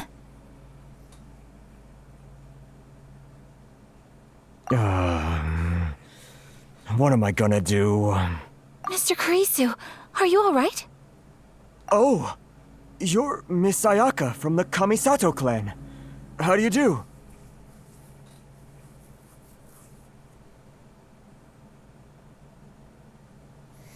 Better than you, it appears. And if it isn't the Traveler, I haven't seen you in a while. I take it you've been out of Rito? Thanks again for your help last time. The association is back in business, and it's all thanks to you. That's great, but, why were you staring into space just now? Did something bad happen? Well, you see, it's embarrassing to admit, but some of the association's goods have been stolen by vagrants. Which goods were stolen? It was a batch of high-grade silk. Aww. We imported a big batch of silk from Liyue several years ago. It's been sitting in storage ever since. Recently, we heard that clothing stores in the city have more or less sold all their silk stocks. So we figured now would be a good time to bring our batch out of storage, thinking it'd probably fetch a good price. But then, the vagrants swiped the whole batch, then disappeared into the woods. I'd report it to the authorities, but... well, as you know, they don't think much of foreign merchants like us. The Kanjo Commission don't want to give us the time of day. Honestly, you can just tell that our suffering amuses them. Well, I also take issue with aspects of the Kanjo Commission's operational methods. Please remember, Mr. Kurisu, that while you are here in Inazuma, you should be careful with your words. My apologies. I had to let off some steam. Anyway, there doesn't seem to be much we can do ourselves to get our goods back. Perhaps I'm doomed to go bankrupt after all. I am afraid I can't intervene in an official capacity, but I can still help you get your lost goods back. Of course, I would never... Wait, what? Huh? Yes, acting in my own capacity, mind you. Even then, there is no escaping the fact that my every action and word will be seen to reflect on the Yashiro Commission and the Kamisato clan. I do so not without reservation, so I hope that you will treat this matter as confidential. That aside, as I'm sure you're aware, I'm afraid that I won't always be able to help you in such circumstances. Given your position and that of the International Trade Association, please try to exercise more caution in the future. You do not want to incur further unnecessary losses. We will. We certainly will. But, are you sure this isn't gonna cause any issues for you? What if someone high up in the Kanjo Commission sees what you're doing and doesn't like it? You're a highly respected member of society. Surely putting your neck on the line for small-timers like me can't be worth the risk. Very humorous. Let's not forget that I am the eldest daughter of the Kamisato clan. I would be very surprised indeed if anybody in the Kanjo Commission felt that I was accountable to them for my actions. Whoa, that sent shivers down Paimon's spine! Does everyone from a powerful clan talk like that? Mr. Kurisu, I need to know the exact time and location of the theft, and anything that stood out about the perpetrator's appearance. Thank you so much. Let's see, it was 2 hours ago now, over at the, Everyone, please follow me to the scene of the crime. The investigation starts there. All right, off we go! You think you can get your stuff back with this bunch? You must be dreaming. What the fuck are they anyway? Why, you better hope you have the courage of your convictions. Why wouldn't I, old man? Answer me this. You're one of those Outlander merchants, right? They sound like demons. Like they're possessed or something. And they're not part of the Abyss Order. You trade association types are worms. Coming over to our land, leeching off our people. Who's gonna leap to your defense, huh? Tell me, who's gonna stick their neck out for the likes of you? And they're not Fatui either.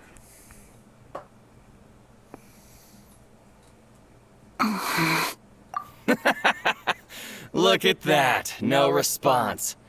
You know I'm right. Face it.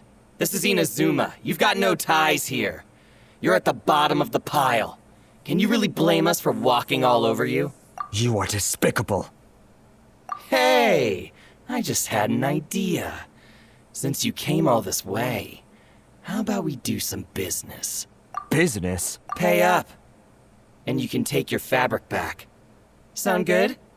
If you ask me, it beats walking out of here with black eyes and a broken nose. You're just a big bully!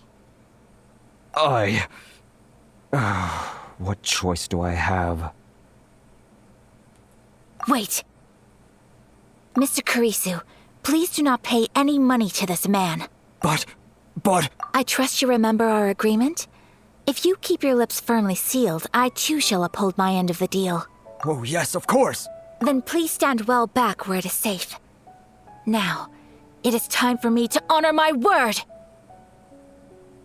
Well, that's resolved then! No, please, It was nothing. I was simply doing my duty.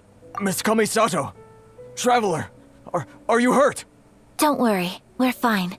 The vagrants left in quite a hurry. It would seem they didn't have time to take anything with them. I believe your stolen goods should all be here. Thank you. Thank you so much. You'd best do a count. 6, 8, 10. Yep, it's all here. Great! Now we can finally buy some silk. Buy silk? You mean you need some of the silk here? This was indeed our intent. Don't get us wrong, though. That's not the reason we helped you out. Even if it were just a few carrots or cabbages, chances are we still would have helped you get them back. Paimon thinks we're pretty lucky. If we arrived any later, our chances of getting silk in Inazuma would have been 0. I honestly can't thank you all enough. Please, say no more. You need silk? I'll pick out a piece for you right away. Thank you, good sir. How much do I owe you? Oh, it's free of charge. I could never ask you to pay after everything you've done for me. No, that will never do. Things cost what they cost, and what they cost is what I shall pay. Merchants already have enough challenges to deal with, and as Paimon explained, my help was unconditional. Please, sell your wares to me at the price you would sell them to any other customer. There is nothing to feel distressed about, because nothing, I repeat, nothing happened here in these woods today, did it? Thank you. I don't think I could ever repay you. You have helped me greatly, and I will never forget it. I'm afraid we must part ways. I must get these goods back to the association. If you ever need anything at all, just come to the International Trade Association and ask for Kurisu. Very well. And thank you for the silk, Mr. Kurisu. See you then! Bye! Safe journey home! Don't go getting robbed again! Traveler, thank you for stepping in to help out.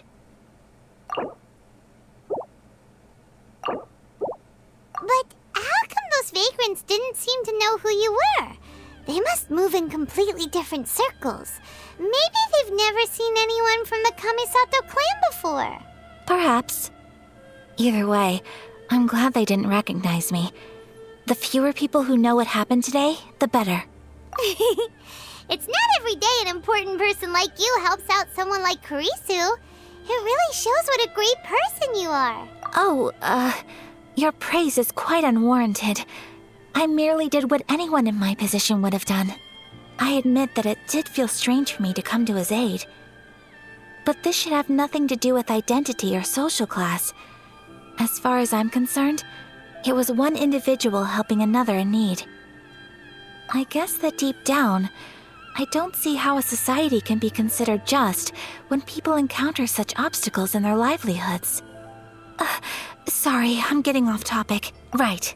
Let's head back to Ogura Textiles and Kimonos and give our hard-won silk to the shopkeeper. Okay. Hey there, we're back! Welcome back! So, any luck at the International Trade Association? Did they have any silk in stock? Yes, they did. Here. Excellent news! So, apart from the silk, I think everything else I need I've got in store already. I just need to go and take stock of our materials. It won't take me a moment. I'll be right back. They better all be there. I do hope nothing else is missing. Traveler, on the subject of garments, I've been meaning to acquire a new outfit for you, too. It's just, I wasn't sure how you'd feel about the idea of dressing in Inazuman attire. Oh, are you sure? Is that so? Impressive. So travelers of your stature hold themselves to a dress code, as well as a code of conduct. More like when you're away from home, you've gotta live by certain rules to survive, whether you like it or not. But Paimon would still love to check out some Inazuman outfits. Just what is that supposed to mean? They make them in whatever size the customer asks for. Your interactions are so adorable to watch. I can certainly find someone to tailor a Paimon-size outfit if Paimon so wishes. Well, if you're sure, as you wish. Something else I've been wondering is, how do people in other nations dress?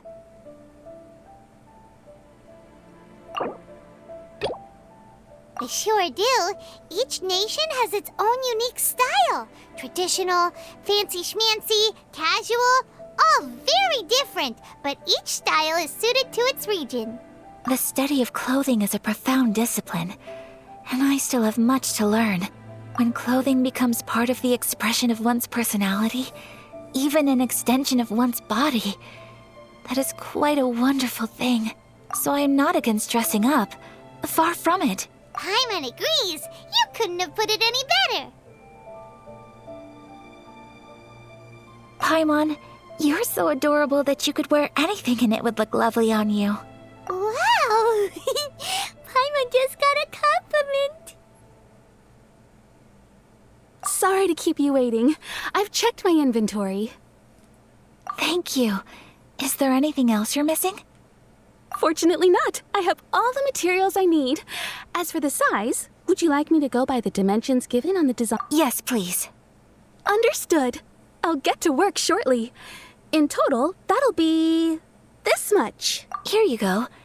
Is it possible to treat this as an urgent order? Well, luckily, we don't have any other urgents at the moment, so I can begin work right away. It will still take me some time, though, so please come and collect it later. Until then, I'm sure you'll find somewhere nearby to pass the time. Good idea! Let's check out the whole area. We don't want to leave any loose ends. There will be no loose ends while you're in my company. I already decided where to go while we wait. For our next stop, I'd like to take you both for a meal. Food? Oh, Paimon likes this plan. I picked the venue especially for you. A humble local eatery called Kiminami Restaurant. I thought that the relaxed atmosphere there would suit our day much better than the prohibitively formal one of a high-end restaurant. Shall we head off? Yep. Paimon can't wait!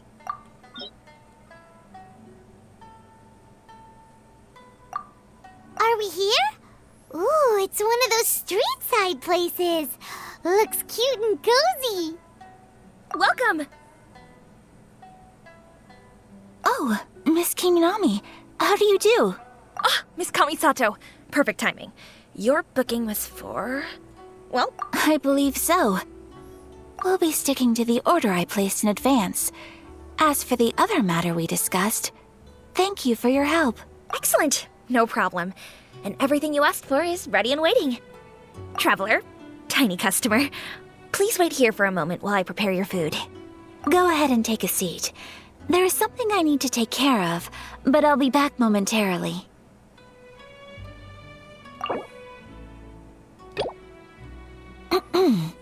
It's nothing of that sort. I just have a few minor things I need to attend to. I won't be long. She sure left in a hurry. Whatever it is, it must be pretty urgent. So you two are Miss Kamisato's friends? Well, we serve all the classics. Sure, there are fancier looking places out there, but the food here speaks for itself. Hope you enjoy it. Over the years we've been in business, we've gotten to know the Kamisato clan quite well. Miss Kamisato and her brother are both fond of our food. They're always sending staff down here to order something and take it back to them. Her table booking surprised me, not least because it was a group reservation. This is the first time I've ever heard of Miss Kamisato going out for dinner with friends. The first time ever? Whoa. Guess that makes us pretty important people, huh? Sure does. And I'm probably crossing the line here, but I'm just telling you what others have told me. Apparently, Miss Kamisato doesn't have a lot of friends. How is that possible? She's so kind and polite to everyone. Paimon would have thought that would make her really popular. That's what I used to think too. But it turns out the rules of social interaction are a bit more complicated than that. Nobody in the neighborhood has a bad word to say about her. They all say she's beautiful, elegant, graceful, not to mention that she belongs to one of the most illustrious clans in the land. In short, they see her as a model young lady. But that's just it. People look at her and they see a model of perfection, and they don't feel like that's something they can relate to. So the majority of kids from our ordinary families don't even try to talk to her. So you see, on paper, she sounds like a girl everyone would want to get to know. But in practice, she finds it difficult to make friends. Huh. Paimon never would have guessed. We don't speak all that much, but we do go quite a way back. I've always admired her for taking on so many responsibilities at such a young age. So it makes me really happy to see her here with friends today. Anyway, relax, enjoy your meal, and please, talk to her as much as possible. I know she'll appreciate it. Consider it a favor for the whole neighborhood. Look after her for us. Huh? That sounded like Ayaka. I'm so sorry, traveler. Could you join me over there for a minute? I need your help with something. I'm sorry. I didn't want to drag you away all of a sudden. I, just had a cooking catastrophe. Oh, so that loud noise we heard came from the cooking pot. As you can see, this house is right next to the restaurant. It's where the owner lives. Actually, this whole compound is the family's private property. I asked Miss Kiminami to prepare some ingredients and utensils for me so that I could cook a special dish here. Right. If there's something you want to eat, you could just order it from the menu. Actually, I wanted to cook something as a gift for Tsubaki. My mother mentioned in her notebook that Tsubaki enjoys food from all over the world. So I thought, if I'm going to meet Tsubaki, perhaps a dish from overseas would make a fitting gift. A dish from overseas? So anything from outside Inazuma counts, right? If so, then we've got lots of options, don't we? Hey! Don't make this weird. Can I leave you to finish this task then? Just as a personal favor. Is that okay? I'll be indebted to you. Great. But what kind of overseas dish would make a suitable gift? It needs to survive a journey from the kitchen to the recipient's doorstep. Oh, Paimon knows! There's one dish out there that was practically created for this purpose! Pizza! Pizza? It's an assortment of toppings and sauce spread over a bread base and cooked in the oven. And it's so good! That does sound pretty good. Oh, it's ready! It smells delicious. You're an excellent cook, traveler. I would love to be able to master dishes from all over the world. Well, all you need to learn is a recipe. We can bring you some more recipes in the future if you like. Great. I look forward to learning from your culinary expertise. How are you all doing? Whoa, is this... Miss Kamisato, this must be the dish you were talking about. Yes, an overseas dish cooked by the traveler. Could I trouble you to package it for me? Sure, no problem. Oh, it smells good. I bet it tastes amazing. Oh, now I really want to put something like this on our menu. Want us to teach you how to make it? Oh, could you? The most satisfying meals are the ones you share with other people. So Paimon thinks that our friends in Mondstadt wouldn't mind us sharing this dish with Inazuma. Really? That's great. I've always wanted to learn how to cook some international dishes. If you can write down a recipe for me, I'll add it to our menu and put a promotion where everyone will see it. Since we've become a closed nation, people haven't had the chance to try anything new. Traveler, you're the best! I'll go pack up this dish for Miss Kamisato. Please, make your way back to the restaurant whenever you're ready. The food will be waiting for you. You could have sold that recipe for a high price, but you selflessly gave it away for free. You're a wonderful person. I mean it. I admire you a lot, and I'm so proud to be friends with someone of such fine character. Well, you should probably write down the recipe now, no? Yeah, let's make sure we include all the details and then give it to Miss Kiminami. So, pizza. Start with the basic ingredients.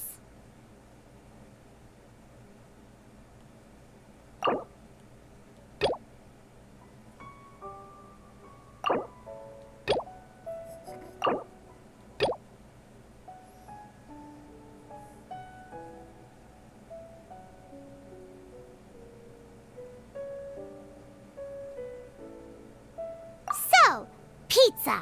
Start with the basic ingredients. Correctamundo. Right, now to add the next couple of ingredients.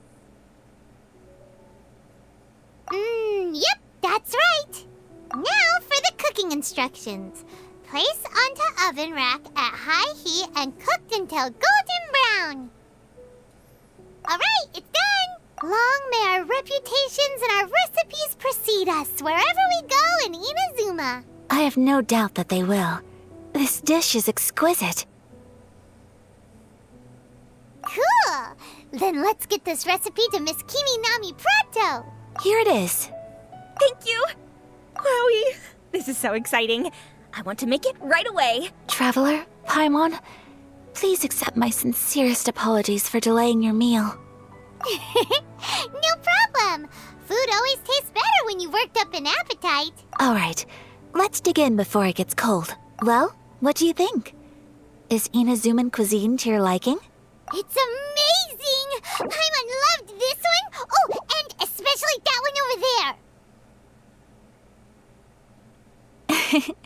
Good. I'm relieved. When I was attempting to cook earlier on, did you chat with the owner at all? And did she, say anything about me? She did, but don't worry. She's just happy for you is all. She's happy for me?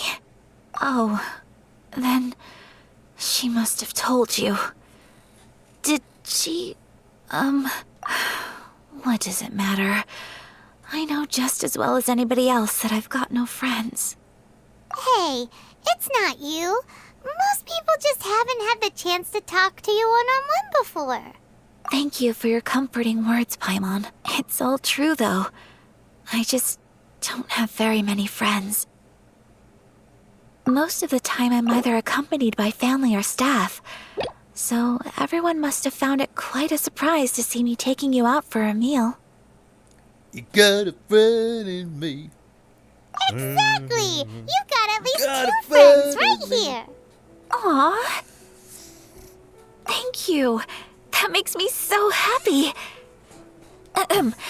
Excuse me. I'm forgetting myself. Hey now, expressing your feelings is the right thing to do. Keeping them locked away inside isn't gonna do you any good now, is it? I agree. So, I just want to say how happy I feel that you both see me as a true friend. course we do. That's always been our style. If someone's nice to us, we're nice to them too. Friendship can go a long way. Take your mom, for example. She wrote about Tsubaki in her notebook, and now it's made you want to find them too. Yes. I think friendship is an extremely precious thing, and ours is one that I will always treasure. While we're on the topic though, who is this Tsubaki person anyway? Well, I think I have an idea, but it's just speculative at this point. I think that Tsubaki might be a fox envoy. A fox envoy? Yes, that's what I think. Even I, my mother's own daughter, had never even heard of this friend before. It just seems so mysterious. So I think it must be someone with transcendent abilities who doesn't show themselves very often. And fox envoys are nothing new. Stories have been told about them in Inazuma since ancient times. You must have met Kuji Yae before. Well, she's a fox envoy. That got me thinking. Maybe there are fox envoys out there in Inazuma that people just don't know about. And maybe Tsubaki is one of them. Whoa! So Inazuma also has supernatural beings? When you say also... Well, before Inazuma, we spent some time in Liyue. They have lots of supernatural beings there, like the Adepti. All kinds of them, too. Up in the sky, down below the ground, in the water. Really? I've come across such things being asserted in books, but to hear someone talk about it from first-hand experience is extremely surprising. So Liyue lives up to its reputation. Its culture has a long history and gives rise to the most beautiful legends. Quite captivating. You should come visit Liyue with us sometime. The best part is, they have loads and loads of delicious delicacies. Really? I would love that. Speaking of delicacies, Traveler, Paimon, have you eaten your fill? Oh, Paimon has. Excellent. Then let's collect the kimono. Then we can pay a visit to my mother's mysterious and transcendent friend. Your garment is ready, Miss Kamisato. I've folded and packaged it for you. Oh, and the other item we discussed? That's ready too. Thank you very much. No, thank you. It is a beautiful piece of clothing, and it was a pleasure to work on. See you again next time. Traveler, I have a gift for you. Whoa, looks super fancy. Is that for wearing in your hair? It's a hairpin in the style of a white heron. As well as a hair accessory, you can also use it as an ornament. I couldn't ask for your help and offer nothing at all in return, so this is my gift to you. I'm glad you like it. Speaking of white herons, that's what your title means, doesn't it? Shirasagi Himegimi. So this gift is like a little piece of yourself. It's just as elegant and beautiful as you are. You flatter me, Paimon. If this gift reminds you of me, that is all I could ask for. It definitely will. All right, well, now we've got what we came for. We can set off. Time to go meet Tsubaki.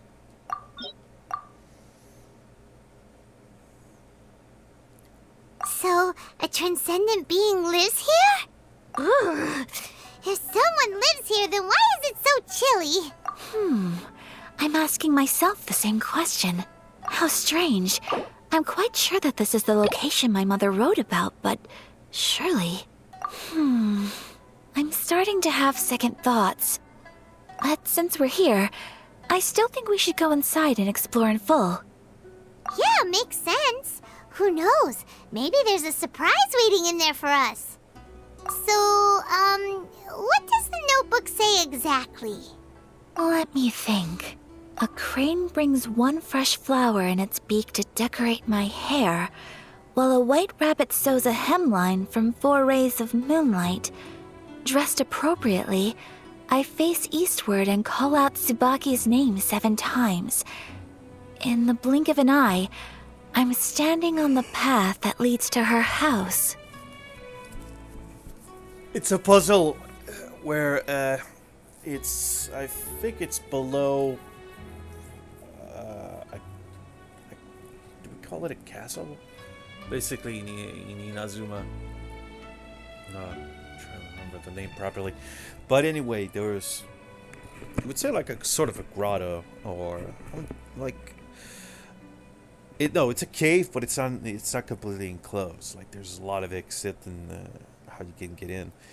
And there's 3 spots which have boulders on them.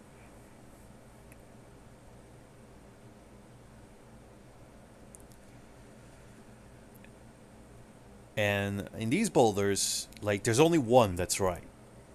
And the thing you have to do is, like, it asks you eastward. So basically, like, you rely on the compass.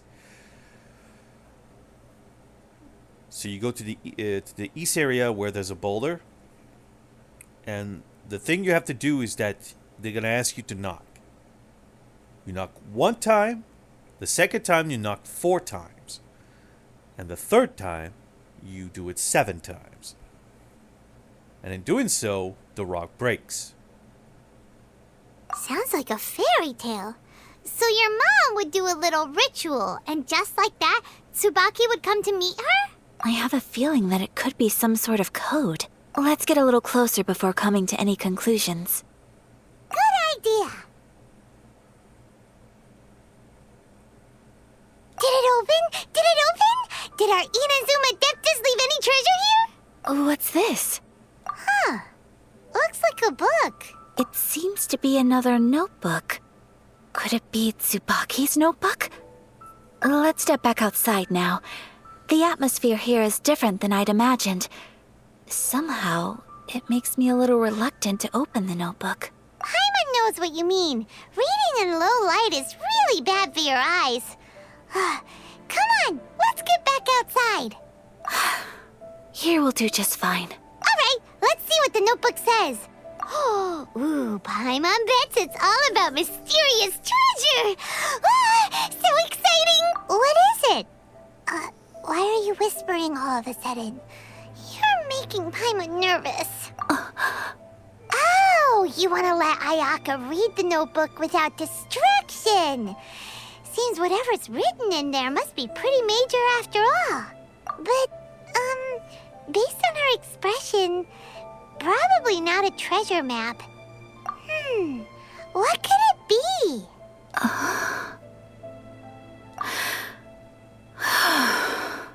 Traveler, Paimon, sorry to keep you waiting so long. No worries, it wasn't long at all. You're a very fast reader. Yes, I have. I think I ought to share the truth of this notebook with you both, even though the contents are completely different than what I was expecting. Different how? You mean it wasn't a Fox Envoy who wrote this? Not a Fox Envoy, no. It turns out that Tsubaki's real identity is my mother herself. Huh? Surprised? Me too. But that's what it says at the very beginning of the notebook. Tsubaki and I are the same person, and yet we are different. When I become Tsubaki, I stop being Kamisato Kayo and become the most ordinary woman in the world. What follows in these pages is the ordinary, everyday life of a regular person. Nothing more, nothing less. This notebook is, for the most part, a collection of my mother's musings, both private and trivial. All of the things we thought were about Tsubaki were in fact about my mother herself. So that means that the kimono design and the international dishes are things that my mother wished to try, yes. I'm sure this all sounds utterly bizarre to you, but to me at least, my mother's behavior is completely understandable.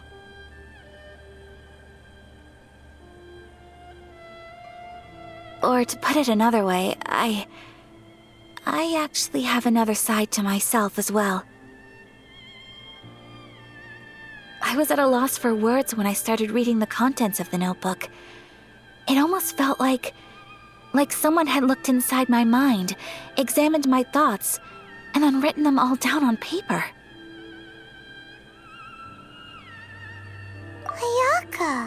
From the moment my mother married my father, she became the mother of the Kamisato household.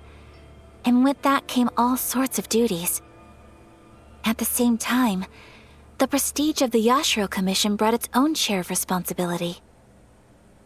On top of that, every action she ever took was seen as representing the Kamisato clan.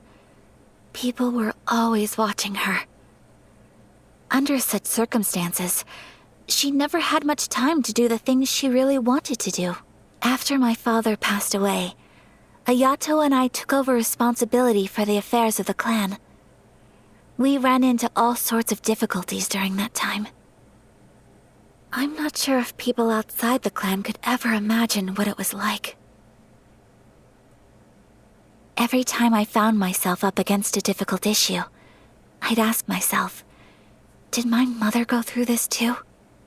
What would she have done in this situation? Maybe it's because it had been so long since I last saw her, but somehow, all that was left of her in my mind was the sight of her that inspired awe and commanded respect. But my image of her was incorrect. When I read this notebook, I realized she was just like me. Underneath whatever position she may have held, she was just an ordinary person. She liked pretty kimonos. She wanted to try food from different places.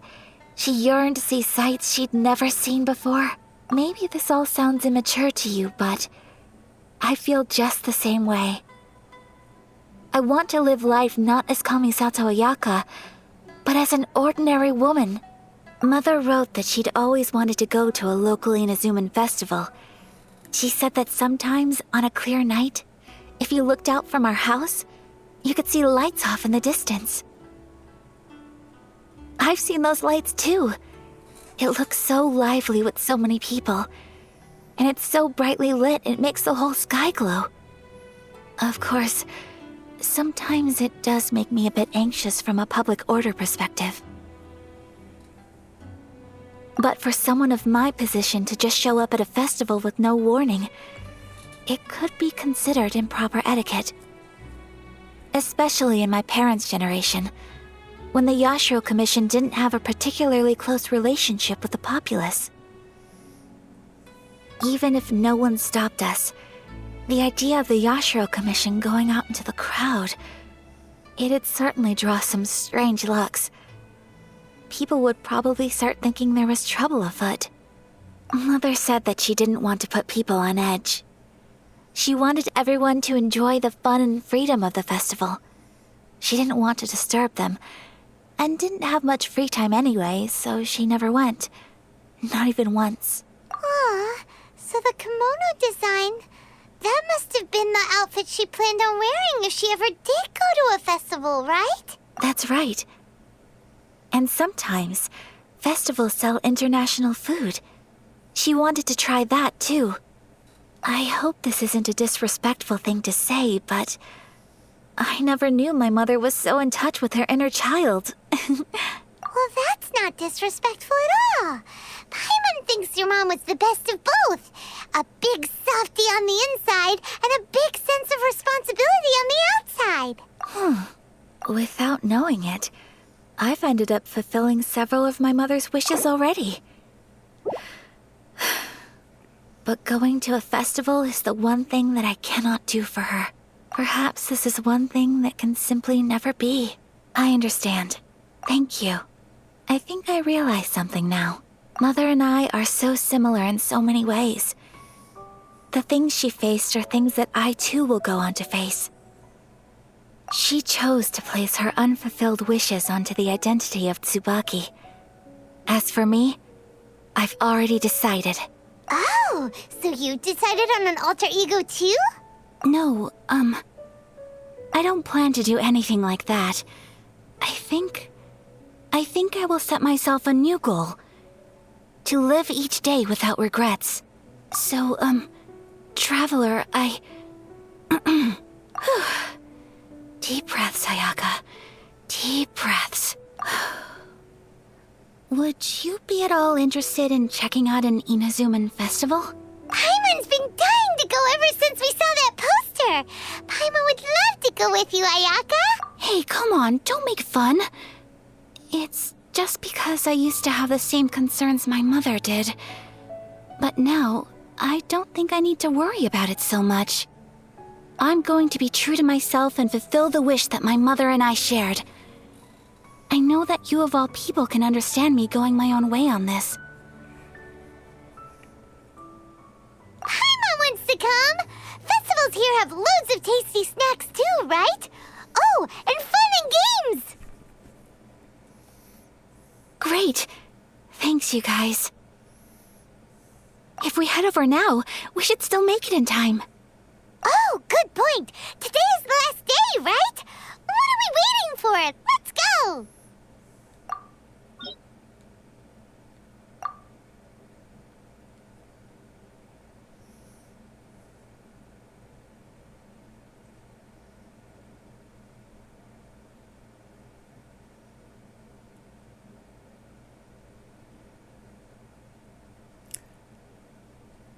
Damn it, there's no cutscene.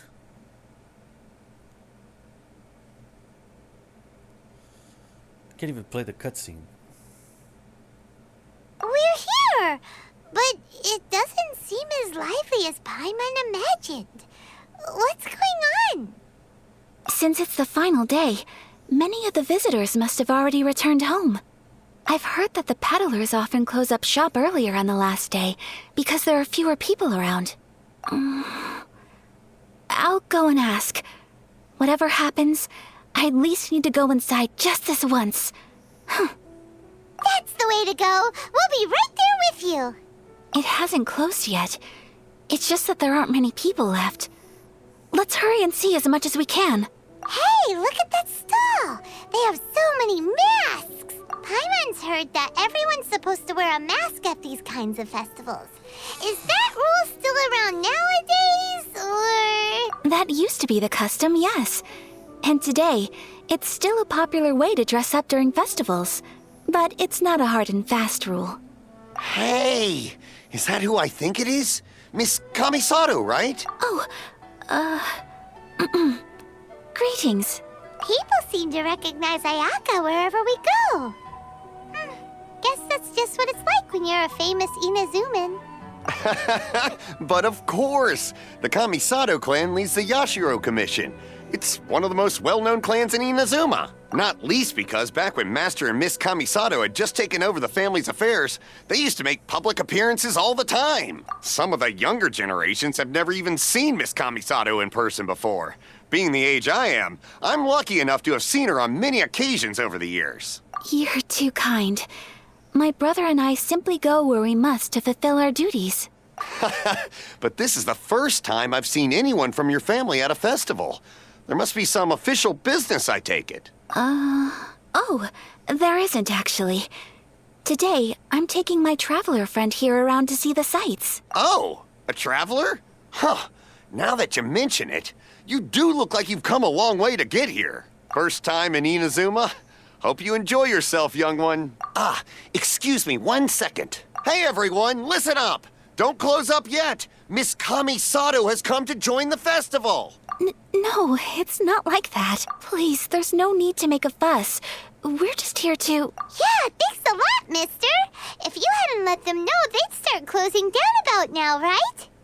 At least it sure looks like that time of day. Yep, you got it. But on account of this being the first time Miss Kamisato has ever come to the festival, it seems only fair to keep things open a little longer. Oh, here's a couple of masks for you. On the house. No. You've been far too accommodating to us already. We couldn't possibly... Don't give me all that. Here you go. Here you go. It's not often that we regular folks get some attention from the Yashiro Commission, so I've got to mark the occasion somehow.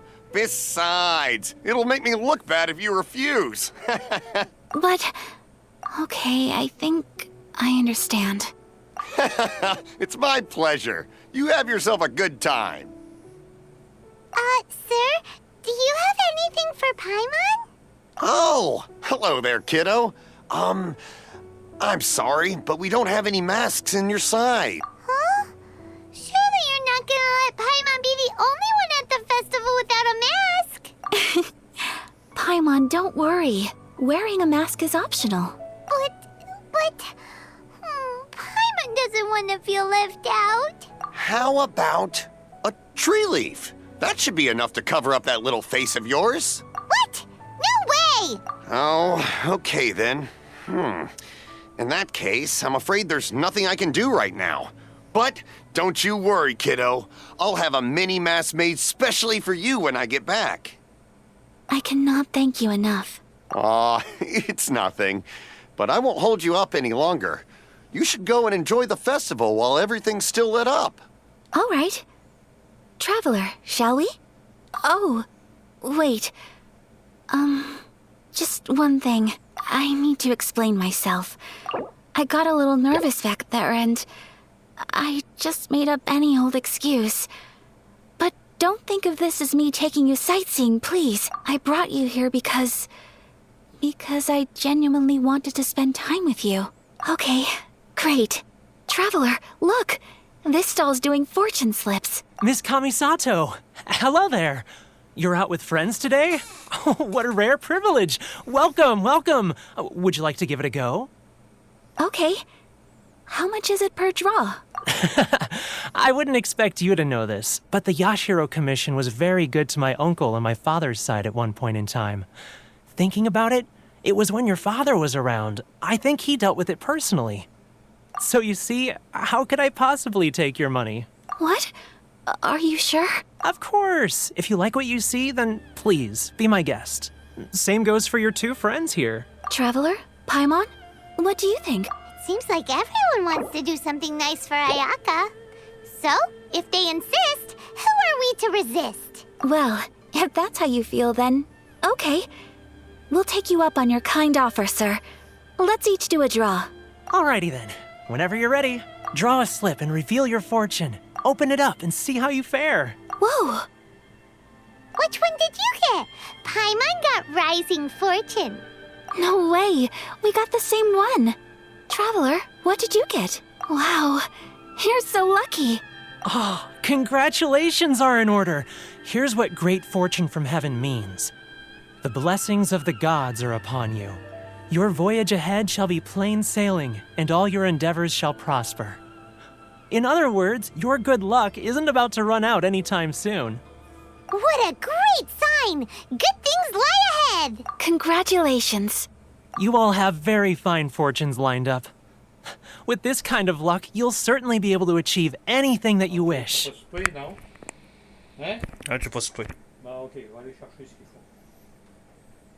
Well said! Here's hoping that our good luck will never run out! This food stall sells all kinds of Inazuman specialties. Anything you want to eat, it's my treat. Wow! It all looks so good! Is it okay if Paimon has one of everything? Of course it is. But we don't want anything to go to waste. Let's try them one at a time. Ooh, Ayaka, Paimon wants those dango. Sure. Uh-huh, those look good too. Ooh, but so do the egg rolls. Paimon will try an egg roll too, please. All right then. I too shall have a sakura mochi. All right, coming right up. This sakura mochi is just delicious. Not bad, huh? It's one of our best sellers. Oh, please, sir. Paimon would like some more. I don't know if it's rude of me to ask, but how is this kind of snack actually made? You want to try your hand at making it yourself? No problem. Just give me a second and I'll write out the recipe for you. Ooh, a new recipe? Are you sure about this? If you share the recipe, isn't that tantamount to giving away your trade secrets or something? Well, it was you who gave Kiminami Restaurant that recipe for an overseas dish, wasn't it? She and I are good friends. We trade culinary tips all the time. Here you go. Just treat it as me returning a favor on behalf of my friend. Thank you so much. I will study it very carefully and try my best to do it justice. You there, you want the recipe too? Go on, I can see that you enjoyed it. There's no greater feeling than creating delicious food with your own two hands. You should definitely give it a try. I will. Once I've learned how to make it, will you two be my taste testers? Oh, definitely! Can't wait! All right. I'll do my best. This stall sells prayer plaques. It's an Inazuman tradition. You draw your wish onto a pentagonal piece of wood called a prayer plaque and pray that it will come true. Sounds similar to the way people in Liyue release lanterns during Lantern Rite. Those are used for making wishes, too. Surprised they use plaque. That's a French word.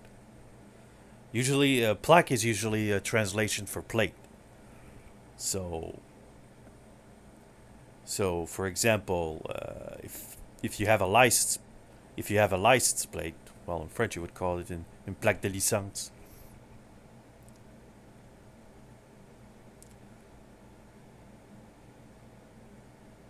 Welcome. Looking for prayer plaques? Every wish is sacred, and you've still got time to make yours before the festival ends. Looks fun! Shall we give it a try? Oh, wait, there's writing and drawing involved? Ugh, count Paimon out then. Paimon's head's feeling kind of fuzzy after eating so much just now. Not the best time for an intense burst of mental activity. 2 prayer plaques, please, sir. 2 prayer plaques for the young lady. There you go. Traveler, have you decided on your wish? Yes. You can either draw a picture to represent your wish or write it out in words. Either way, once you've committed your wish onto your plaque, please hang it onto the prayer rack. Wait, so they'll be on public display? Alright, well, let's see what you got. That will do for mine. May I see yours? This is you and your sister, isn't it? It's lovely. You'll be back together one day. Paimon believes it, and you should too. I believe it too. Your wish will surely come true, and I will keep you in my prayers. Ayaka, what did you draw? Is that Tenshukaku? That's right. I wish for peace and happiness for everyone in Inazuma, and good health for my family and friends. I do hope that wish can come true. Thank you. That gives me hope. I think that might be all we have time for today. Aw, it's time to leave already? I'm afraid so. But time flies when you're having fun. It seems to flow away from you like a rushing river, as precious and short-lived as a cherry blossom dancing in the wind. It's time to leave. Traveler, today was the first time in my life that I've ever been to a festival. You've known me for some time now. I think you understand my personality, don't you? Knowing me, I just know that today could not have been such a happy day without you. So thank you. Today really meant a lot to me. And the memories will always have a special place in my heart. Festivals are great. There aren't many rules. Everyone has that smile that comes from deep inside. And it's just so carefree and happy. If I ever get the chance, I want to go again. You too? Great! Sometimes I feel like I can relate to the determination you must have to get your sister back.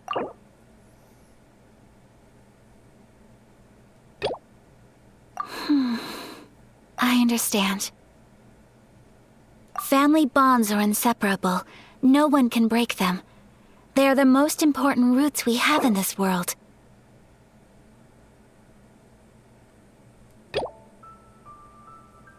You will find her.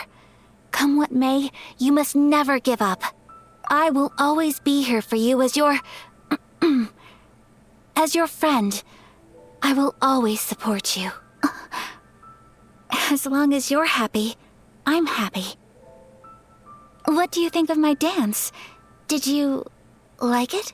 It was so pretty, beautiful, elegant, and something else Paimon can't put into words. Paimon doesn't really know what it was, but it is art. I'm not very good at this kind of dance. So, as long as I didn't embarrass myself, that's all that matters. I just had a sudden urge, and I ran with it. In a way, that sort of sums up today for me. dancing like nobody's watching. That goes for you, too. When I'm with you, time seems to slow down and speed up at the same time. Anyway, it looks like this is goodbye for today. I can see myself the rest of the way back. Good night, traveler.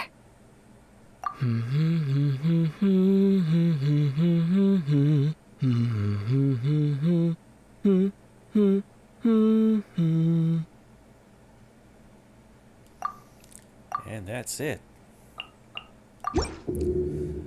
Currently, I'm already starting a new chapter because there were two kids that I was wondering what the fuck was going on, but they were having a conversation, which was automatically triggered by just being approaching.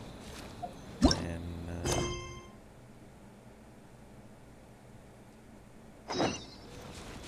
that's where I am right now. I really hope, more precisely, I really wish that there's like really actual story replay instead of just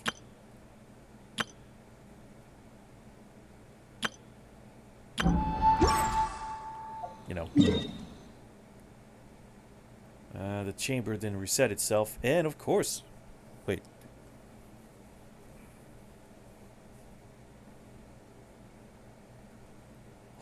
Yeah.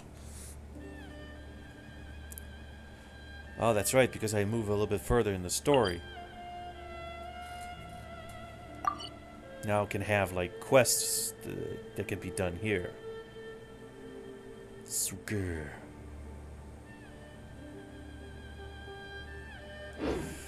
But for me, it's gonna be time to eat, and unfortunately, I spend most of the time just reading. Not reading, but basically playing dialogues. But there's a lot of people who's hoping that at some point they're gonna allow for story replays. Would be nice if it didn't happen like all the way to the to when the whole game is completed.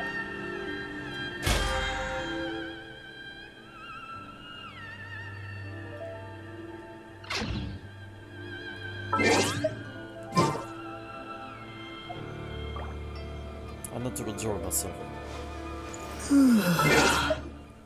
Alright,